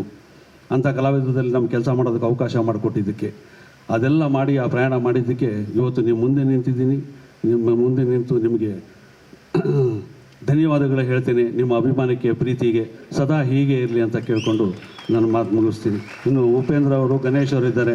ಅವರೆಲ್ಲ ಭಾಳ ಸ್ವಾರಸ್ಯವಾಗಿ ಮಾತಾಡ್ತಾರೆ. ಅವರ ಮಾತುಗಳನ್ನ ಕೇಳಿ. ನನ್ನ ನೆಚ್ಚಿನ ಆತ್ಮೀಯ ಗೆಳೆಯರು, ನಮ್ಮ ಕಂಪನಿ ಡೈರೆಕ್ಟ್ರು, ಈಗ ನಮ್ಮ ಬ್ಯಾನರಲ್ಲಿ ಮುಂದಿನ ಚಿತ್ರದ ನಾಯಕ ನಟರು ಉಪೇಂದ್ರರವರು. ವಿಷ್ಣು ಸರ್ ಬಗ್ಗೆ ನಾನು ಅವ್ರ ಬಗ್ಗೆ ಏನು ಮಾತಾಡೋಕೆ, ಯಾಕಂದರೆ ಅವರೇ ಮಾತಾಡ್ತಾರೆ. ಯಾಕಂದರೆ ಅವ್ರು ಮಾತಾಡಿದ್ರೇ ಅದು ಚಂದ. ಅವ್ರ ಬಗ್ಗೆ ನನಗೆ ಫಸ್ಟು ನಮ್ಮ ಬ್ಯಾನರಲ್ಲಿ 100 ಡೇಸ್ ಕೊಟ್ಟ ಡೈರೆಕ್ಟ್ರು ಅವರು. ಅದೇ ರೀತಿ ನಮ್ಮ ಜೊತೆ ವಿಷ್ಣು ಸರ್ ಜೊತೆ 100 ಡೇಸ್ ಕೊಟ್ಟ ಡೈರೆಕ್ಟ್ರು ನಾಗಣ್ಣವರಿದ್ದಾರೆ. ಅವರಿಬ್ಬರನ್ನೂ ಜೊತೆಯಲ್ಲಿ ನಾವು ನಿರ್ಮಿಸ್ತಾ ಇರೋ ಚಿತ್ರ ಭಾರ್ಗವ. ಆ ಭಾರ್ಗವ ಚಿತ್ರ ನಮ್ಮ 3 ಜನ ಸೇರಿ ನಾವು ನಿರ್ಮಿಸ್ತಾ ಇದ್ದೀವಿ. ನನಗೆ ತಿಳಿದ ಮಟ್ಟಿಗೆ ಇದು ದೊಡ್ಡ ಮಟ್ಟದಲ್ಲಿ ಒಂದು ದೊಡ್ಡ ಹಿಟ್ಟಾಗುತ್ತೆ ಅನ್ನೋ ಲಕ್ಷಣ. ಯಾಕೆ ಅಂತಂತಂದರೆ ಅದಕ್ಕೆ ನಾವು ಇಟ್ಟಿರತಕ್ಕಂಥ ಟೈಟ್ಲು ಅಭಿನವ ಭಾರ್ಗವ. ಆದರೆ ಆ ಟೈಟ್ಲು ಇಡೋಕ್ಕೆ ನಾನು ಉಪೇಂದ್ರ ಅವ್ರನ್ನ ಕೇಳಿದೆ, ಭಾರ್ಗವ ಅಂತ ಟೈಟ್ಲ್ ಇಡೋಣ. ಅದು ನಾವು ಆ್ಯಕ್ಚುಲಾಗಿ ಅವತ್ತು ರಥಸಪ್ತಮಿ ಅವ್ರ ಮನೆಗೆ ಹೋಗ್ತಾ ಇದ್ದೆ ನಾನು ನಮ್ಮ ನಾಗಣ್ಣವ್ರ ಜೊತೆ. ಸರ್ ಯಾಕೋ ಹೊಳಿತಾ ಇದೆ, ಭಾರ್ಗವ ಇಟ್ಕೊಳ್ಳೋಣ. ಸರ್ ಅದು ಹೆಂಗೆ ಸರ್? ಇಲ್ಲ ಆ ಟೈಟ್ಲಲ್ಲಿ ಸಿನಿಮಾ ಬಂದಿಲ್ಲ ಸರ್, ಬಟ್ ವಿಷ್ಣು ಸರ್ಗೆ ಅಭಿನವ ಭಾರ್ಗವ ಅಂತ ಕರೀತಾರಲ್ವ, ಹೆಂಗಿರೋ ಪಾಪ್ಯುಲರ್ ಆಗಿದೆ, ಇಟ್ಕೊಳ್ಳೋಣ ಸರ್. ಸರಿ ಸರ್, ಅಲ್ಲಿಂದ ಫೋನ್ ಮಾಡಿ ಚೇಂಬರಲ್ಲಿ ಟೈಟ್ಲನ್ನ ಫೋನಲ್ಲೇ ರಿಜಿಸ್ಟರ್ ಮಾಡಿಬಿಟ್ಟು ನಾನು ನಮ್ಮ ಉಪೇಂದ್ರ ಅವ್ರ ಮನೆಗೆ ಹೋಗ್ಬಿಟ್ಟು ಮಾತಾಡ್ತಾ ಹಿಂಗೆ ಕತೆ ಎಲ್ಲ ನಮ್ಮದು ಓಕೆ ಆಗಿತ್ತು. ನಾನು ಯಾವತ್ತಿದ್ರೂ ಉಪೇಂದ್ರ ಅವ್ರನ್ನ ಯಾರೇ ಮುಂದೆ ಆಗಲಿ ಅಣ್ಣ ಅಂತಲೇ ಕರೆಯೋದು. ವಯಸ್ಸಲ್ಲಿ ನನಗಿನ್ನೂ ಒಂದು ವರ್ಷ ಚಿಕ್ಕವರು ದೊಡ್ಡವರಲ್ಲ, ಅದೇನೋ ಗೊತ್ತಿಲ್ಲ, ಒಂದು ಗೌರವ ಅವ್ರ ಮೇಲೆ ನನಗೆ. ಅಣ್ಣ ಟೈಟ್ಲು ಫಿಕ್ಸ್ ಮಾಡಿಬಿಟ್ಟಿದ್ದೀವಿ, ಬೇಜಾರು ಮಾಡ್ಕೊಬಿಟ್ಟು. ಏನು ಭಾರ್ಗವ ಅಂತ? ಹಾಯ್ ಸುಮ್ಮನಿರಪ್ಪ, ನೀನು ತಮಾಷೆ ಮಾಡಬೇಡ. ಯಾಕಣ್ಣ? ಅದು ವಿಷ್ಣು ಸರ್ ಟೈಟ್ಲು, ಸುಮ್ಮನಿರು, ಬೇಡ ಅಂತಿದ್ದು. ಇಲ್ಲ ಅಣ್ಣ, ಅದು ಅವ್ರನ್ನ ಇಟ್ಕೊಂಡು ಪಿಕ್ಚರ್ ಮಾಡಿಲ್ಲ, ಅವರು ಮಾಡಿ ಏನಪ್ಪ ನಿನ್ನ ಧೈರ್ಯ, ನನಗೆ ಧೈರ್ಯ ಬರ್ತೀರ ಇಲ್ಲ ಅಂತ ಅವ್ರಿಗೆಲ್ಲ ಹೇಳಿ ಮಾಡಿದಾಗ ಅವರೊಂದು 2 ನಿಮಿಷ ಯೋಚನೆ ಮಾಡಿ, ಸರಿ ನೀವು ಏನು ಆಸೆ ಪಡ್ತಾ ಇದ್ದೀರಾ, ಅವ್ರ ಆಶೀರ್ವಾದ ಇರೋ ಥರ ಇದೆ ಇದ್ರ ಮೇಲೆ, ಸೊ ಆಕೆ ಓಕೆ ಡನ್ ಅಂತೇಳಿ ಅವ್ರು ಒಪ್ಕೊಂಡು ಆ ಟೈಟ್ಲನ್ನ ಇಟ್ಕೊಂಡು ಸಿನಿಮಾ ಮಾಡಿದ್ವಿ. ಈಗಾಗಲೇ 80% ಸಿನಿಮಾ ಮುಗಿದೋಗಿದೆ. ಇನ್ನು ಸಾಂಗು ಫೈಟ್ ಅಷ್ಟೇ ಬ್ಯಾಲೆನ್ಸು. ಅದನ್ನು ಒಂದು ಒಳ್ಳೆಯ ದಿನ ನೋಡಿ ಸಿನಿಮಾ ರಿಲೀಸ್ ಮಾಡಬೇಕು ಅಂತ ಈಗಾಗಲೇ ನಿರ್ಧಾರ ಮಾಡಿದ್ದೀವಿ. ಅವರು ಈ ಕಾರ್ಯಕ್ರಮಕ್ಕೆ ಗಂಡ ಹೆಂಡತಿ ಇಬ್ಬರು ಬಂದು ನಮ್ಮಗಳ ಜೊತೆ ಒಂದು ಕಾಲಾವಕಾಶ ಕಳೆದಿದ್ದಕ್ಕೆ ನನ್ನಿಂದ ಹಾಗೂ ನಮ್ಮ ಕಮಲಕರ್ಮಗ ವೆಂಕಟೇಶ್ ಹಾಗೂ ನಾಗಣ್ಣ ಅವ್ರ ಕಡೆಯಿಂದ ಹೃತ್ಪೂರ್ವಕ ಧನ್ಯವಾದವನ್ನು ಸಲ್ಲಿಸ್ತಾ ಇದ್ದೀವಿ. ಯಾಕೆಂತಂದರೆ ಎಲ್ಲರೂ ಮಾತಾಡಿದ ಮೇಲೆ ಎಲ್ಲರೂ ಹೊರಟ್ಬಿಡ್ತಾರೆ, ಆವಾಗ ಹೇಳೋಕ್ಕಾಗೋದಿಲ್ಲ. ಅದಕ್ಕೆ ಮೊದಲೇ ಹೇಳ್ತಾ ಇದ್ದೀನಿ. ಈಗ ಉಪೇಂದ್ರ ಅವರು ಒಂದೆರಡು ಇದು ಮಾತಾಡಬೇಕು ಅಂತೇಳಿ ಕೇಳ್ಕೊತಾ ಇದ್ದೀನಿ. ಎಲ್ಲರಿಗೂ ನಮಸ್ಕಾರ ಸರ್. ತುಂಬ ವಿಶೇಷ ಅನ್ನಿಸ್ತಿದೆ ಈ ಪ್ರೋಗ್ರಾಮ್ ನನಗೆ. ಯಾಕೆ ಹೇಳಿ, ಮೊದಲನೇದಾಗಿ ನಮ್ಮ ಪ್ರೊಡ್ಯೂಸರ್ ಬಾಬು, ಫಸ್ಟ್ ಟೈಮ್ ಇವನ್ನ ಡೈರೆಕ್ಟ್ ಮಾಡಿದಂಥ ಬಾಬು ನನ್ನ ಸಿನಿಮಾ ಇಂಡಸ್ಟ್ರಿಗೆ ಡೈರೆಕ್ಟ್ರಾಗಿ ಪರಿಚಯ ಮಾಡಿಕೊಟ್ಟಂಥ ಡೈಲಾಗ್ ರೈಟ್ರಾಗಿದ್ದಾಗ ತರಲೆ ನನ್ನ ಮಗ ಜಗ್ಗೇಶ್ ಅವ್ರು ಮಾಡಿರೋಂಥ ಸಿನಿಮಾ, ಅದಕ್ಕೆ ಪ್ರೊಡ್ಯೂಸ್ ಮಾಡಿದ್ರು ಇವರು. ಆ ಪಿಕ್ಚರ್ ನನ್ನ ಫಸ್ಟ್ ಡೈರೆಕ್ಟ್ರಾಗಿ ಸ್ಟಾರ್ಟ್ ಮಾಡಿ, ಅದಾದಮೇಲೆ ನಿಮಗೆಲ್ಲ ಗೊತ್ತು ತುಂಬ ಸಿನಿಮಾ ಡೈರೆಕ್ಟ್ ಮಾಡಿದೆ. ಆಮೇಲೆ ಇನ್ನೊಂದು ಕೆಲವು ವಿಷಯಗಳು ಹೇಳ್ತೀನಿ ಅಷ್ಟೇ. ವಿಷ್ಣು ಸರ್ ನೆನೆಸಿದಾಗ ಒಂದು ಗ್ಲಿಮ್ಸ್ಗಳು ಬರುತ್ತೆ, ಅದನ್ನು ಹೇಳ್ತೀನಿ. ನನ್ನ ಲೈಫಲ್ಲೇ ನಾನು ಫಸ್ಟ್ ಟೈಮ್ ಸಿನಿಮಾ ನೋಡಿದ್ದು ವಿಷ್ಣು ಸರ್ ಸಿನಿಮಾ, ಅದು ನಾಗರ ಹಾವು. ನಾನಿನ್ನೂ ಚಿಕ್ಕ ಹುಡುಗ, ಅದು ಹೆಂಗೆ ಜ್ಞಾಪಕ ಐತೆ ಅಂದರೆ, ನಮ್ಮಮ್ಮ ಇನ್ನೊಂದು ಸಿನಿಮಾ ಕರ್ಕೊಂಡೋಗಿದ್ರು ವಿಷ್ಣು ಸರ್ ಸಿನಿಮಾಗೆ. ಅಲ್ಲಿ ನಾನು ಥಿಯೇಟ್ರಲ್ಲಿ ಅಮ್ಮ ಅಮ್ಮ ರಾಮಾಚಾರಿ ರಾಮಾಚಾರಿ ಅಂತ ಕೂಗ್ತಾ ಇದ್ನಂತೆ. ಅಂದರೆ ನಾನು ಅವಾಗ ಗೊತ್ತಾಯಿತು ನನ್ನ first cinema Ramachari Vishnu sir ನೋಡಿರೋದು ಅಂತ. ನೋಡಿ, ಅದೇನೋ ಗೊತ್ತಿಲ್ಲದೇನೋ ಅವರ ಬರ್ತ್ಡೇನೂ ಹಂಚ್ಕೊಂಡಿದ್ದೀನಿ. ನಾನು ಹುಟ್ಟಿದ್ದು ಸೆಪ್ಟೆಂಬರ್ 18. ಯಾವಾಗ ಬರ್ತ್ಡೇ ಮಾಡ್ಬೇಕಾದ್ರು ನಾನು ಅವ್ರಿಗೆ ಸಿಕ್ಕಿದಾಗೆಲ್ಲ ಹೇಳ್ತಿದ್ದೆ, ಸರ್ ನಾವು ಒಂದ್ಸತಿ ಇಬ್ಬರು ಸೇರಿ ಬರ್ತ್ಡೇ ಮಾಡಬೇಕು ಅಂದಾಗ, ನಾವು ಸೇರೋ ದಿನ ಎಲ್ಲ ಬರ್ತ್ಡೇ ಬಿಡಿ ಅನ್ನೋರು. ತುಂಬ ಸತಿ ಅವ್ರ ಮನೆಗೆ ಹೋಗ್ತಿದ್ದೆ. ಏನಂದರೆ ಅವ್ರ ಮಾತುಗಳು ಕೇಳಬೇಕು. ಅವರು ತುಂಬ ಒಳ್ಳೆ ಮಿಮಿಕ್ರಿ ಆರ್ಟಿಸ್ಟ್, ನಿಮ್ಗೆ ಗೊತ್ತಾ? ಸಿಕ್ಕಾಪಟ್ಟೆ ಅದ್ಭುತವಾದ ಮಿಮಿಕ್ರಿ. ಎಲ್ಲರನ್ನೂ ಹೆಂಗೆ ಮಿಮಿಕ್ರಿ ಇಮಿಟೇಟ್ ಮಾಡೋರು ಅಂದರೆ, ನಾನು ಹಿಂಗೆ 1 hour ನೋಡ್ತಾ ಅವ್ರನ್ನ ಕೂತ್ಕೊಂಡ್ಬಿಡ್ತಿದ್ದೆ, ಅಷ್ಟು ಚೆನ್ನಾಗಿ ಮಾಡೋರು ಅವರು. ಅದ್ರ ಮಧ್ಯದಲ್ಲಿ ಒಳ್ಳೆ ಡೈಲಾಗ್ ಹೇಳೋರು ನಿಜವಾಗ್ಲು. ಏನಂದರೆ ಎಷ್ಟು ಚೆನ್ನಾಗಿತ್ತಂದರೆ, ಅದೆಲ್ಲ ಗೊತ್ತಿರ್ಬೋದು ನಿಮಗೆ, ಭಾಳ ಫೇಮಸ್ ಡೈಲಾಗು. ಒಬ್ಬ ಮನುಷ್ಯನಿಗೆ ಯೋಗ ಬರುತ್ತೆ, ಅದನ್ನು ಉಳಿಸ್ಕೊಳ್ಳೋ ಯೋಗ್ಯತೆ ಇರಬೇಕು. ಯೋಗ ಯೋಗ್ಯತೆ ಎರಡೂ ಇದ್ರೇ ಈ ಸಿನಿಮಾ ರಂಗದಲ್ಲಿ ಜನ ಚಪ್ಪಾಳೆ ತಟ್ಟೋದು ಅಂತ. ಅದಾದಮೇಲೆ ಇನ್ನೊಂದು ವಿಷಯ ಹೇಳೋರು, ಅವನ್ನ ಸಂಪೂರ್ಣ ಒಪ್ಕೊಳ್ಳಿ, ಅವನ್ನ ನಿಮ್ಮ ಸಂಪೂರ್ಣವಾಗಿ ಅಪ್ಕೊತಾನೆ ಅಂತ. ಅದೇ ವಿಷ್ಣು ಸರ್ ಅವರು. ಆಮೇಲೆ ಸರ್ ನೀವು ಯಾವಳು ಹೇಳ್ತಿದ್ರಲ್ಲ ಸರ್, ಅದೇನು ಜೋಶ್ ಮೇಲೆ ಮಾಡಿ ಕೆಲಸ. ಹಾಂ, ಹೋಶ್ ಅವ್ರ ಜೋಶ್ ಅಲ್ವಾ? ಏನಂದರೆ ಸ್ಟ್ರೆಸ್ ಮಾಡ್ಕೊಂಡು ಸಿನಿಮಾ ಮಾಡಬೇಡಿ, ಖುಷಿಯಾಗಿ ಸಿನಿಮಾ ಮಾಡಿ ಅಂತ ಎಲ್ಲರನ್ನೂ ಖುಷಿಯಾಗಿಡೋರು.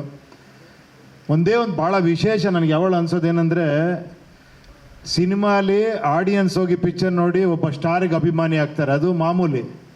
ಬಟ್ ಇವ್ರ ವಿಶೇಷ ಏನು ಅಂದರೆ, ಇವ್ರ ಜೊತೆ ಪಿಕ್ಚರ್ ಮಾಡಿರೋ ಪ್ರೊಡ್ಯೂಸರ್ ಎಲ್ಲರೂ ಫ್ಯಾನ್ಸೇ ಇವ್ರಿಗೆ.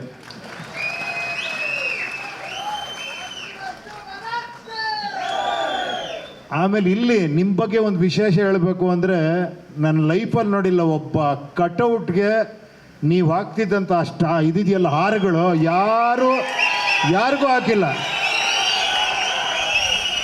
ಅದು ಯಾವಳು ಅವ್ರ ಕಟೌಟ್ ಅಂದ್ರೇ ಆ ಥರ ಮೇಲಿಂದ ಕೆಳಗಡೆಯವ್ರಿಗೆ ಹಾರ ಹಾಕಿ ಸಂಭ್ರಮಿಸ್ತಾ ಇದ್ರಿ. ಅವ್ರ ಹಾಡು ಅವ್ರು ಅದೇ ಥರ ಬದುಕಿದ್ರು. ಈ ಅಂಜದ ಎದೆಯಲ್ಲಿ ನಂಜೇ ಇಲ್ಲ, ತಗ್ಗುವಾಳಲ್ಲ, ತಲೆ ತಗ್ಗಿಸಿ ಬಾಳಲ್ಲ, ಈ ರಾಮಾಚಾರಿ ಕೆಣಕೋ ಗಂಡು ಇನ್ನೂ ಹುಟ್ಟಿಲ್ಲ.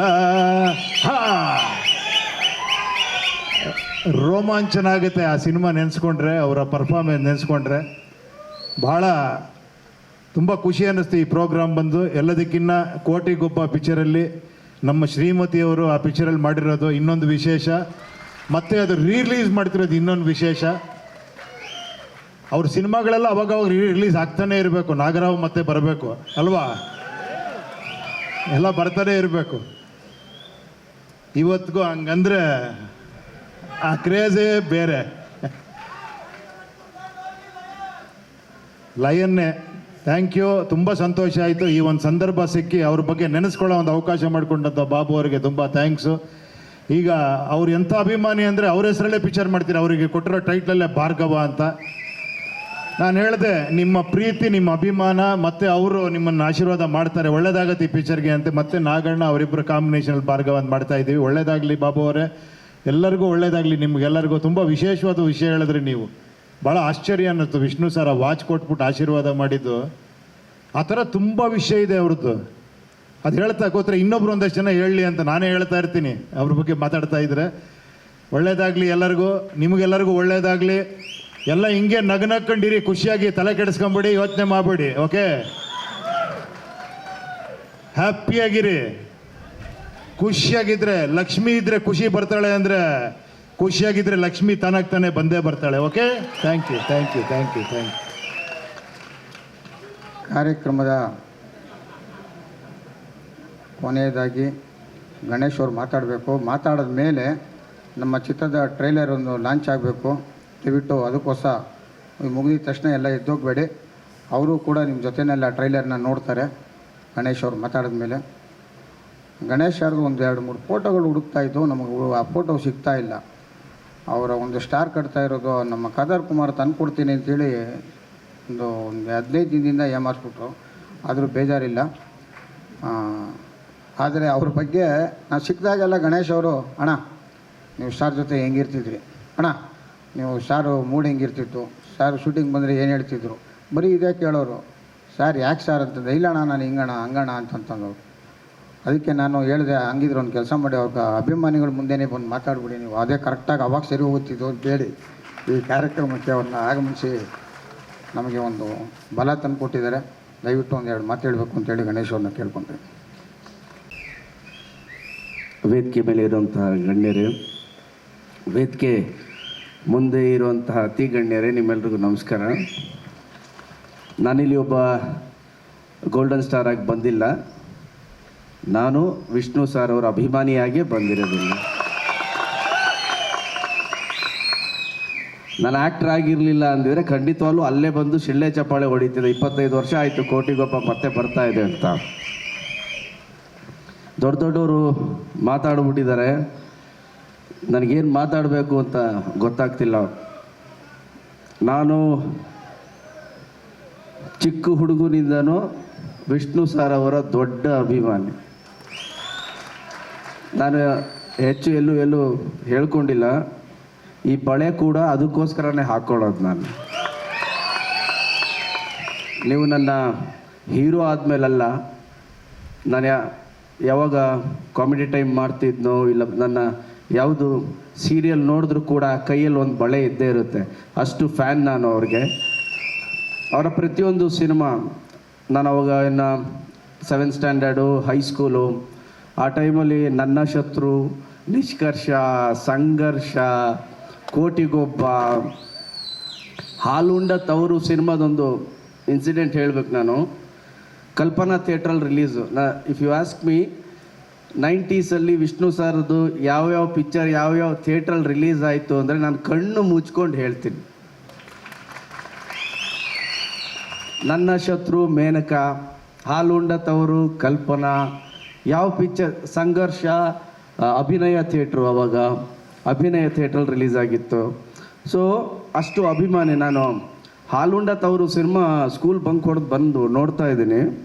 ಆ ಸಿನಿಮಾ ಅಲ್ಲಿ ವಿಷ್ಣು ಸರು ಹೋಗ್ಬಿಡ್ತಾರೆ ಅರ್ಧ ಪಿಕ್ಚರ್ಗೆ. ಅವ್ರು ಹೋಗಿದ ತಕ್ಷಣ ಥಿಯೇಟ್ರಿಂದ ಆಚೆ ಬಂದ್ಬಿಟ್ಟೆ ನಾನು. ಏನ್ರಿ ಹಿಂಗೆ ಮಾಡ್ತಾರೆ ಇವರು ಅಂತ. ಸೊ ಆ ಥರದ್ದೊಬ್ಬ ಫ್ಯಾನ್ ನಾನು. ನನಗೆ ಹೆಚ್ಚು ಅವ್ರ ಜೊತೆ ಕಾಲ ಕಳೆಯುವಂಥ ಒಂದು ಒಳ್ಳೆ ಅವಕಾಶ ಸಿಕ್ಕಲಿಲ್ಲ. ಬಟ್ ನಾನು ಹೀರೋ ಆದಮೇಲೆ ನಾನು ಅರಮನೆ ಪಿಕ್ಚರ್ ಮಾಡಬೇಕಾದ್ರೆ 1 ವರ್ಷ ಮುಂಗಾರು ಮಳೆ, ಆವಾಗ ನಾನು ಹೇಳಿದೆ ನಾನು ವಿಷ್ಣು ಸರ್ನ ನೋಡಬೇಕು ಅಂತ. ಇಲ್ಲ ವಿಷ್ಣು ಸರ್ ಆ ಹುಡುಗನ ಕರ್ಕೊಂಬನ್ನಿ, ನಾನು ನೋಡಬೇಕು ಅಂತಿದ್ದಾರೆ, ಬನ್ನಿ ಅಂತ ಕರ್ಕೊಂಡು ಹೋದರು. ಸೊ ಅವ್ರ ಮನೆ ಗೇಟ್ ಓಪನ್ ಆಗಿದ ತಕ್ಷಣ ಒಳಗೋದೆ, ಲಾನ್ ಹತ್ರ. ವಿಷ್ಣು ಸರ್ ಆಚೆ ಬಂದರು. ಅರ್ಧ ಗಂಟೆ ನಾನು ಮಾತಾಡಲಿಲ್ಲ, ಸುಮ್ಮನೆ ನೋಡ್ಕೊಂಡು ಕೂತ್ಕೊಂಡಿದ್ದೆ. ಅಂದರೆ ನನ್ನ ತಲೆಯಲ್ಲಿ ಹಿಂದೆ ಬ್ಯಾಕ್ಗ್ರೌಂಡಲ್ಲಿ ಓಡ್ತಾನೆ ಇತ್ತು ಡ್ಯಾ ಡ್ಯಾ ಡ್ಯಾ ಡ್ಯಾ ಡ್ಯಾ ಡ್ಯಾ ಡ್ಯಾ ಡ್ಯಾ ಡ್ಯಾ ಅಂತ. ಏನು ಅಂದರೆ ನಾನು ರೂಪಾ ಥಿಯೇಟ್ರ್ ಮುಂದೆ ಬ್ಲ್ಯಾಕ್ ಟಿಕೆಟ್ ತೊಗೊಂಡು ಪಿಕ್ಚರ್ ನೋಡಿದ್ದು, ಇಲ್ಲ ಒಂದಷ್ಟು ಟಿಕೆಟ್ ತೊಗೊಂಡು ಕಟ್ಔಟ್ಗೆ ಹೂನಾರ ಹಾಕಿದ್ದು, ಮೇನಕಾ ಥಿಯೇಟ್ರ್ ಮುಂದೆ ಸ್ಟಾರ್ ಕಟ್ಟಿತ್ತು, ಸ್ನೇಹಿತರೆಲ್ಲ ಸೇರಿಕೊಂಡು ಇವತ್ತು ಹೌಸ್ಫುಲ್ ಆಗಿಲ್ಲ ಅಂತ, ಇದು ಹೌಸ್ಫುಲ್ ಮಾಡಲೇಬೇಕು, ಸೆಕೆಂಡ್ ಶೋ ಮಾಡು, ಇನ್ನು 10 ಟಿಕೆಟ್ ಇದೆ ತೊಗೊಂಬಿಡು, ನಡಿ ಅಂತ ಮಾಡಿದ್ದು. ಎವ್ರಿಥಿಂಗ್ ಎಲ್ಲ ಪಟ ಪಟ ಪಟ ಪಟ ಪಟ ಪಟ ಅಂತ ಹೋಗ್ತಾ ಇತ್ತು ನನ್ನ ತಲೆಯಲ್ಲಿ. ಅಂದರೆ ಹೌಸ್ಫುಲ್ ಅಂದರೆ ನಮ್ಮ ತಾಲೂಕ್ ಸೆಂಟರ್ಸಲ್ಲಿ ಅವಾಗೆಲ್ಲ ಸೆಕೆಂಡ್ ಶೋಗೆ ಜಾಸ್ತಿ ಜನ ಇರ್ತಿರ್ಲಿಲ್ಲ. ಸೊ ಬೆಂಗಳೂರಿಗೆ ಬಂದ್ರಂತೂ 8 ಶೋ ಕನ್ಫರ್ಮ್ ನಂದು. Morning show, matinee, first show, second show. ಮತ್ತು ನೆಕ್ಸ್ಟ್ ಡೇ ಶನಿವಾರ morning show, matinee, first show, second show. ಭಾನುವಾರ ಥಿಯೇಟ್ರಲ್ಲಿ ಸೈಡಲ್ಲಿ ನಿಂತ್ಕೊಂಡು ನಾನು ನಮ್ಮ ಒಂದು 20-25 ಜನ ಫ್ರೆಂಡ್ಸ್ ಎಲ್ಲ ಯಾವ್ಯಾವ ಸೀನ್ಗೆ ಎಷ್ಟು ಶಿಳ್ಳೆ ಚಪ್ಪಾಳೆ ಹೊಡೆಯುತ್ತೆ, ಪಿಕ್ಚರ್ಗಿಂತ ಇವ್ರು ನೋಡೋದು ಅಲ್ಲಿ ನೋಡೋದು, ಆ ಥರ ಖುಷಿ ಪಡ್ತಿದ್ವಿ ವಿಷ್ಣು ಸರ್ ಆ್ಯಕ್ಟಿಂಗ್ ನೋಡಿ. ಸೊ ಅದು ಪ್ರತಿಯೊಂದು ನನ್ನ ತಲೆಯಲ್ಲಿ ಬರೋದಕ್ಕೆ ಶುರು ಆಯಿತು. ಸೊ ಕೂತ್ಕೊಂಡು ಮಾತಾಡಿದಾಗ ಅವ್ರಿಗೆ ಹೇಳಿದ್ದೆ, ಸರ್ ಅಣ್ಣ ಈ ಬಳೆ ಅದನ್ನು ನೋಡಿ ಹಾಕ್ಕೊಳ್ಳೋದು ನಾನು, ನೀವು ಬೀದರ್ಗೆ ಹೋದಾಗ ಅಲ್ಲಿ ಗುರುದ್ವಾರದಲ್ಲಿ ಕೊಟ್ರಲ್ಲ ನಿಮ್ಗೆ ಇದನ್ನು ನೋಡಿ ನನಗೆ ಕೊಟ್ಟರು ಅಂತ ನೀವೊಂದು ಇಂಟರ್ವ್ಯೂವಲ್ಲಿ ಹೇಳಿದ್ರಿ, ಅದನ್ನು ನೋಡ್ಬಿಟ್ಟು ನಾನು ಹಾಕ್ಕೋಬೇಕು ಅಂತ ಹಾಕ್ಕೋತಾ ಇದ್ದೀನಿ ಅಣ್ಣ ನೋಡ್ತಾ ಇದ್ರು. ಕೊನೆಗೆ ಒಂದು ವಿಷಯ ಹೇಳಿದ್ರು, ಸಂತೋಷವಾಗಿ ಕಾಣಿಸ್ಕೊಳ್ಳೋದು ಬೇರೆ, ಸಂತೋಷವಾಗಿ ಇರೋದು ಬೇರೆ. ನೋಡಿದೆ ನೋಡಿ ಗಣೇಶ್, ಸಂತೋಷವಾಗಿ ಇರೋದು ಬೇರೆ, ಸಂತೋಷವಾಗಿ ಕಾಣಿಸ್ಕೊಳ್ಳೋದು ಬೇರೆ. ಯಾವಾಗಲೂ ಸಂತೋಷವಾಗಿ ಇರೋ ಥರ ಕಾಣಿಸ್ಕೋಬೇಡಿ, ಸಂತೋಷವಾಗಿರಿ. ಸೊ ಅದು ನನ್ನ ತಲೆಯಲ್ಲಿ ಯಾವಾಗಲೂ ಓಡ್ತಾನೇ ಇರುತ್ತೆ. ಯಾಕೆ ಸುಮ್ಮನೆ ಸಂತೋಷವಾಗಿ ಕಾಣಿಸ್ಕೋಬೇಕು, ಸಂತೋಷವಾಗಿ ಇರಬೇಕೆಲ್ಲರೂ. ಉಪ್ಪಿ ಸಾರ್ ಹೇಳಿದ್ರಲ್ಲ, ಹ್ಯಾಪಿಯಾಗಿರಿ ಗುರುವೇ, ಹ್ಯಾಪಿಯಾಗಿರಿ ಅಂತ. ನನಗೇನು ಖುಷಿ ಅಂದರೆ, ನನ್ನ ಚೈಲ್ಡ್ಹುಡ್ ಡೇಸಲ್ಲಿ, ನನ್ನ ಹೈಸ್ಕೂಲ್ ಕಾಲೇಜ್ ಡೇಸಲ್ಲಿ ಯಾರ್ಯಾರ ಚಿತ್ರವನ್ನು ನಾನು ಬ್ಲ್ಯಾಕ್ ಟಿಕೆಟ್ ಕೊಟ್ಟು ನೋಡಿದ್ನೋ ಅವ್ರ ಜೊತೆ ಎಲ್ಲ ಇಲ್ಲಿ ಕೂತ್ಕೊಂಡಿದ್ದೀನಲ್ಲ, ಅದೇ ಖುಷಿ ಸರ್ ನನಗೆ. ಒಂದು ಗೋಲಿಬಾರ್ ಆಗಿರ್ಬೋದು, ಲಾಕಪ್ ಡೆತ್ ಆಗಿರ್ಬೋದು, ಓಮ್ ಆಗಿರ್ಬೋದು, ಉಪೇಂದ್ರ ಎ ಆಗಿರ್ಬೋದು, ಇವ್ರುಗಳು ಸಿನಿಮಾ ಎಲ್ಲ ಬ್ಲ್ಯಾಕಲ್ಲಿ ಕೂತ್ಕೊಂಡು ಕೊಟ್ಟು ನೋಡಿದಂಥ ಅಭಿಮಾನಿ ನಾನು. ಆ್ಯಂಡ್ ಇವರು ವಿಷ್ಣು ಸರ್ ಬಗ್ಗೆ ಅಷ್ಟು ಮಾತಾಡಿದಾಗ ನನಗೆಷ್ಟು ಖುಷಿ ಆಗೋದು ಸ್ವಲ್ಪ ಲೆಕ್ಕ ಆಯ್ತು. ಕೋಟಿಗೊಬ್ಬ ಸಿನಿಮಾ, ನಮ್ಮ ಪ್ರಿಯಾಂಕಾ ಮೇಡಮ್ ಅವರು ಹೀರೋಯಿನ್ ಇನ್ಸಿಡೆಂಟ್ಸ್ ಎಲ್ಲ ಹೇಳ್ತಾ ಇದ್ರು. ಆ ಜೋಡಿನೇ ಚಂದ ಕಾಣಿಸ್ತಾ ಇತ್ತು. ಆ ಸಾಂಗಲ್ಲಂತೂ ಕಾವೇರಿಗೆ ಕಾಲುಂಗುರ ತೋಡಿಸಿ, ಅದ್ರಲ್ಲಿ ಆ ಲೈನ್ ನನಗೆ ಭಾಳ ಇಷ್ಟ. ಕಲ್ಯಾಣ್ ಸರ್, ಓ ಕನ್ನಡದ ಹೆಣ್ಣೆ ನಿನಗೆ ಕೋಟಿ ನಮನ. ಸೊ ನನ್ನ ಅದಾದಮೇಲೆ ನಾನು ವಿಷ್ಣು ಸರ್ ಒಂದು ಪಿಕ್ಚರ್ ಮಾಡಬೇಕು ಅಂದ್ಕೊಂಡ್ವಿ. ಅವ್ರ ಮನೇಲಿ ಕರೋಕೆ ನಡೆಯೋದು, ಸ್ನೇಹ ಲೋಕ ಅಂತ ಎಲ್ಲರಿಗೂ ಗೊತ್ತು. ಸೊ ಕರೆದ್ರು, ಹೋದೆ, ಮಾತಾಡ್ತಾ ಇದ್ದೆ, ಅಣ್ಣ ನಾವಿಬ್ಬರು ಒಂದು ಪಿಕ್ಚರ್, ನೀವು ಹ್ಞೂ ಅಂದರೆ ಮಾಡ್ಬೇಕಣ್ಣ ನಿಮ್ಮ ಜೊತೆ ನಾನು ಅಂತ. ಸೊ ಮಾತುಕತೆ ನಡೀತಾ ಇತ್ತು. ಕಾರಣಾಂತರದಿಂದ ಸಿನಿಮಾ ಆಗಲಿಲ್ಲ. ಬಟ್ ನಾಗರಹಾವಲ್ಲಿ ವಿಷ್ಣು ಸರ್ ಹೇಳ್ತಾರಲ್ಲ, ಮೇಸ್ಟ್ರೇ ಏ ರಾಮಾಚಾರಿ ಹತ್ರ ಬರಬೇಡಿ ಮೇಸ್ಟ್ರೇ, ಆ ಥರ ನನಗೆ ನನ್ನ ಚಿತ್ರ ಜೀವನಕ್ಕೆ ನಿಜವಾದ ಮೇಷ್ಟ್ರು ಅಂದರೆ ವಿಷ್ಣು ಸರ್. ಸೊ ಯಾವುದಾದ್ರೂ ಸಿನಿಮಾ ಆ್ಯಕ್ಟ್ ಮಾಡಬೇಕಾದ್ರೆ ನಮ್ಮ ಹುಡುಗರೆಲ್ಲ ಇರ್ತಾರೆ, ಯಾವುದಾದ್ರು ಸೀನ್ ಇದ್ದರೆ, ಸರ್ ಇದು ಸ್ವಲ್ಪ ವಿಷ್ಣು ಸರ್ ಥರ ಮಾಡಿದ್ದೀರಾ ಅಂತ. ನಾನು ಅವ್ರ ಫ್ಯಾನ್ ಅಪ್ಪ, ಏನು ಮಾಡಲಿ ಬಂದ್ಬಿಡುತ್ತೆ, ಅವಾಗ ಬಂದ್ಬಿಡುತ್ತದೆ, ಏನು ಮಾಡಲಿ ಅಂತ ಹೇಳ್ತಿದ್ದೆ. ಸೊ 25 ವರ್ಷ ಆಗಿದೆ ಬಾಬು ಸರ್. ಈ ಸಿನಿಮಾ ಮತ್ತೆ ಇನ್ನೂ ದೊಡ್ಡ ಯಶಸ್ಸನ್ನು ತಂದುಕೊಡ್ಲಿ. ಆ್ಯಂಡ್ ನಾಗಣ್ಣ ಸರ್ ಬಗ್ಗೆ ಹೇಳಲೇಬೇಕು. A wonderful human being, fantastic human being. ಅವರು ಆ್ಯಸ್ ಎ ಡೈರೆಕ್ಟರ್ ಮಾತ್ರ ಅಲ್ಲ, ಒಬ್ಬ ಮನುಷ್ಯನಾಗಿ ಅವ್ರು ಮಾತಾಡೋ ರೀತಿ, ಅವ್ರು ನಡ್ಕೊಳ್ಳೋ ರೀತಿ fantastic. Naganna sir all the best. And Bhargava ಸಿನಿಮಾಗೂ all the best. Babu sir, Naganna sir, Uppi sir, all the best sir. ನನ್ನ ಭಾಳ ಆತ್ಮೀಯರು ಗುರು ಸರು ಇಲ್ಲೇ ಇದ್ದಾರೆ. ನಾನು ಗುರು ಸರು, ನಾಗಣ್ಣ ಸರ್ ಒಂದು ಫಿಲಮ್ ಮಾಡಿದ್ವಿ. ಇಡೀ ಚಿತ್ರತಂಡಕ್ಕೆ ನನ್ನ ಕಡೆಯಿಂದ ಆಲ್ ದ ಬೆಸ್ಟ್ ಅಂತ ಹೇಳ್ತೀನಿ. ರಿಲೀಸ್ ಡೇ ಆದರೆ ಖಂಡಿತವಾಗ್ಲೂ ಫಸ್ಟ್ ಡೇ ಶೋಗೆ ಮತ್ತೆ ನಾನು ಫಸ್ಟ್ ಶೋ ನೋಡಬೇಕು ಈ ಸಿನಿಮಾ, ನಾನು ಆಸೆ ಇದೆ. ಆ್ಯಂಡ್ ಖಂಡಿತವಾಗ್ಲೂ ಆದರೆ ಭೇಟಿಯಾಗೋಣ. Thank you very much. ಇನ್ನೂ ಕಾರ್ಯಕ್ರಮ ಬೇಗ ಮುಗಿತಾ ಇತ್ತು, ಇನ್ನೊಂದು 5 ನಿಮಿಷ ಬೇಗ ಮುಗಿತಾ ಇತ್ತು. ಆ್ಯಂಕರ್ ಸ್ವಲ್ಪ ಜಾಸ್ತಿ ಟೈಮ್ ತೊಗೋತಾ ಇದ್ದಾರೆ. ಟೈಮ್ ತೊಗೊಳೋದಕ್ಕೆ ಕಾರಣ ಇದೆ. ನೀವೆಲ್ಲ ಬೇಗ ಹೋಗ್ಬಿಟ್ರೆ ಅವ್ರಿಗೆ ಬೇಜಾರಾಗುತ್ತೆ. ಒಂದೇ ನಿಮಿಷ ದಯವಿಟ್ಟು ವೇದಿಕೆಯಲ್ಲಿರೋರೆಲ್ಲ ಸ್ವಲ್ಪ ಲೆಫ್ಟು ರೈಟಲ್ಲಿ ನಿಂತ್ಕೊಂಡ್ರೆ ಒಂದು ಟ್ರೈಲರ್ ನೋಡಿಬಿಟ್ಟು ಕಾರ್ಯಕ್ರಮನ ಮುಗಿಸ್ಬೋದು. ದಯವಿಟ್ಟು ಎಲ್ಲರ ಸಮ್ಮುಖದಲ್ಲಿ ಟ್ರೈಲರು ಹಿಸ್ಟ್ರಿ ಕ್ರಿಯೇಟ್ ಮಾಡ್ತಾರೆ ಸರ್. ಇವತ್ತು ಈ 25 ವರ್ಷದ ಕಾರ್ಯಕ್ರಮ, ನಮ್ಮ ಕೋಟಿಗೊಬ್ಬ ಸಿನಿಮಾದ 25 ವರ್ಷ ಕಾರ್ಯಕ್ರಮ ಏನಿದೆ, ಇಲ್ಲ ಒಂದು ಹಿಸ್ಟ್ರಿ ಆಯಿತು. ಸ್ವಾಗತ ಮತ್ತು ವಂದನಾರ್ಪಣೆ ಒಟ್ಟಿಗೆ ಮಾಡಿಬಿಟ್ರು ಪಾಪ.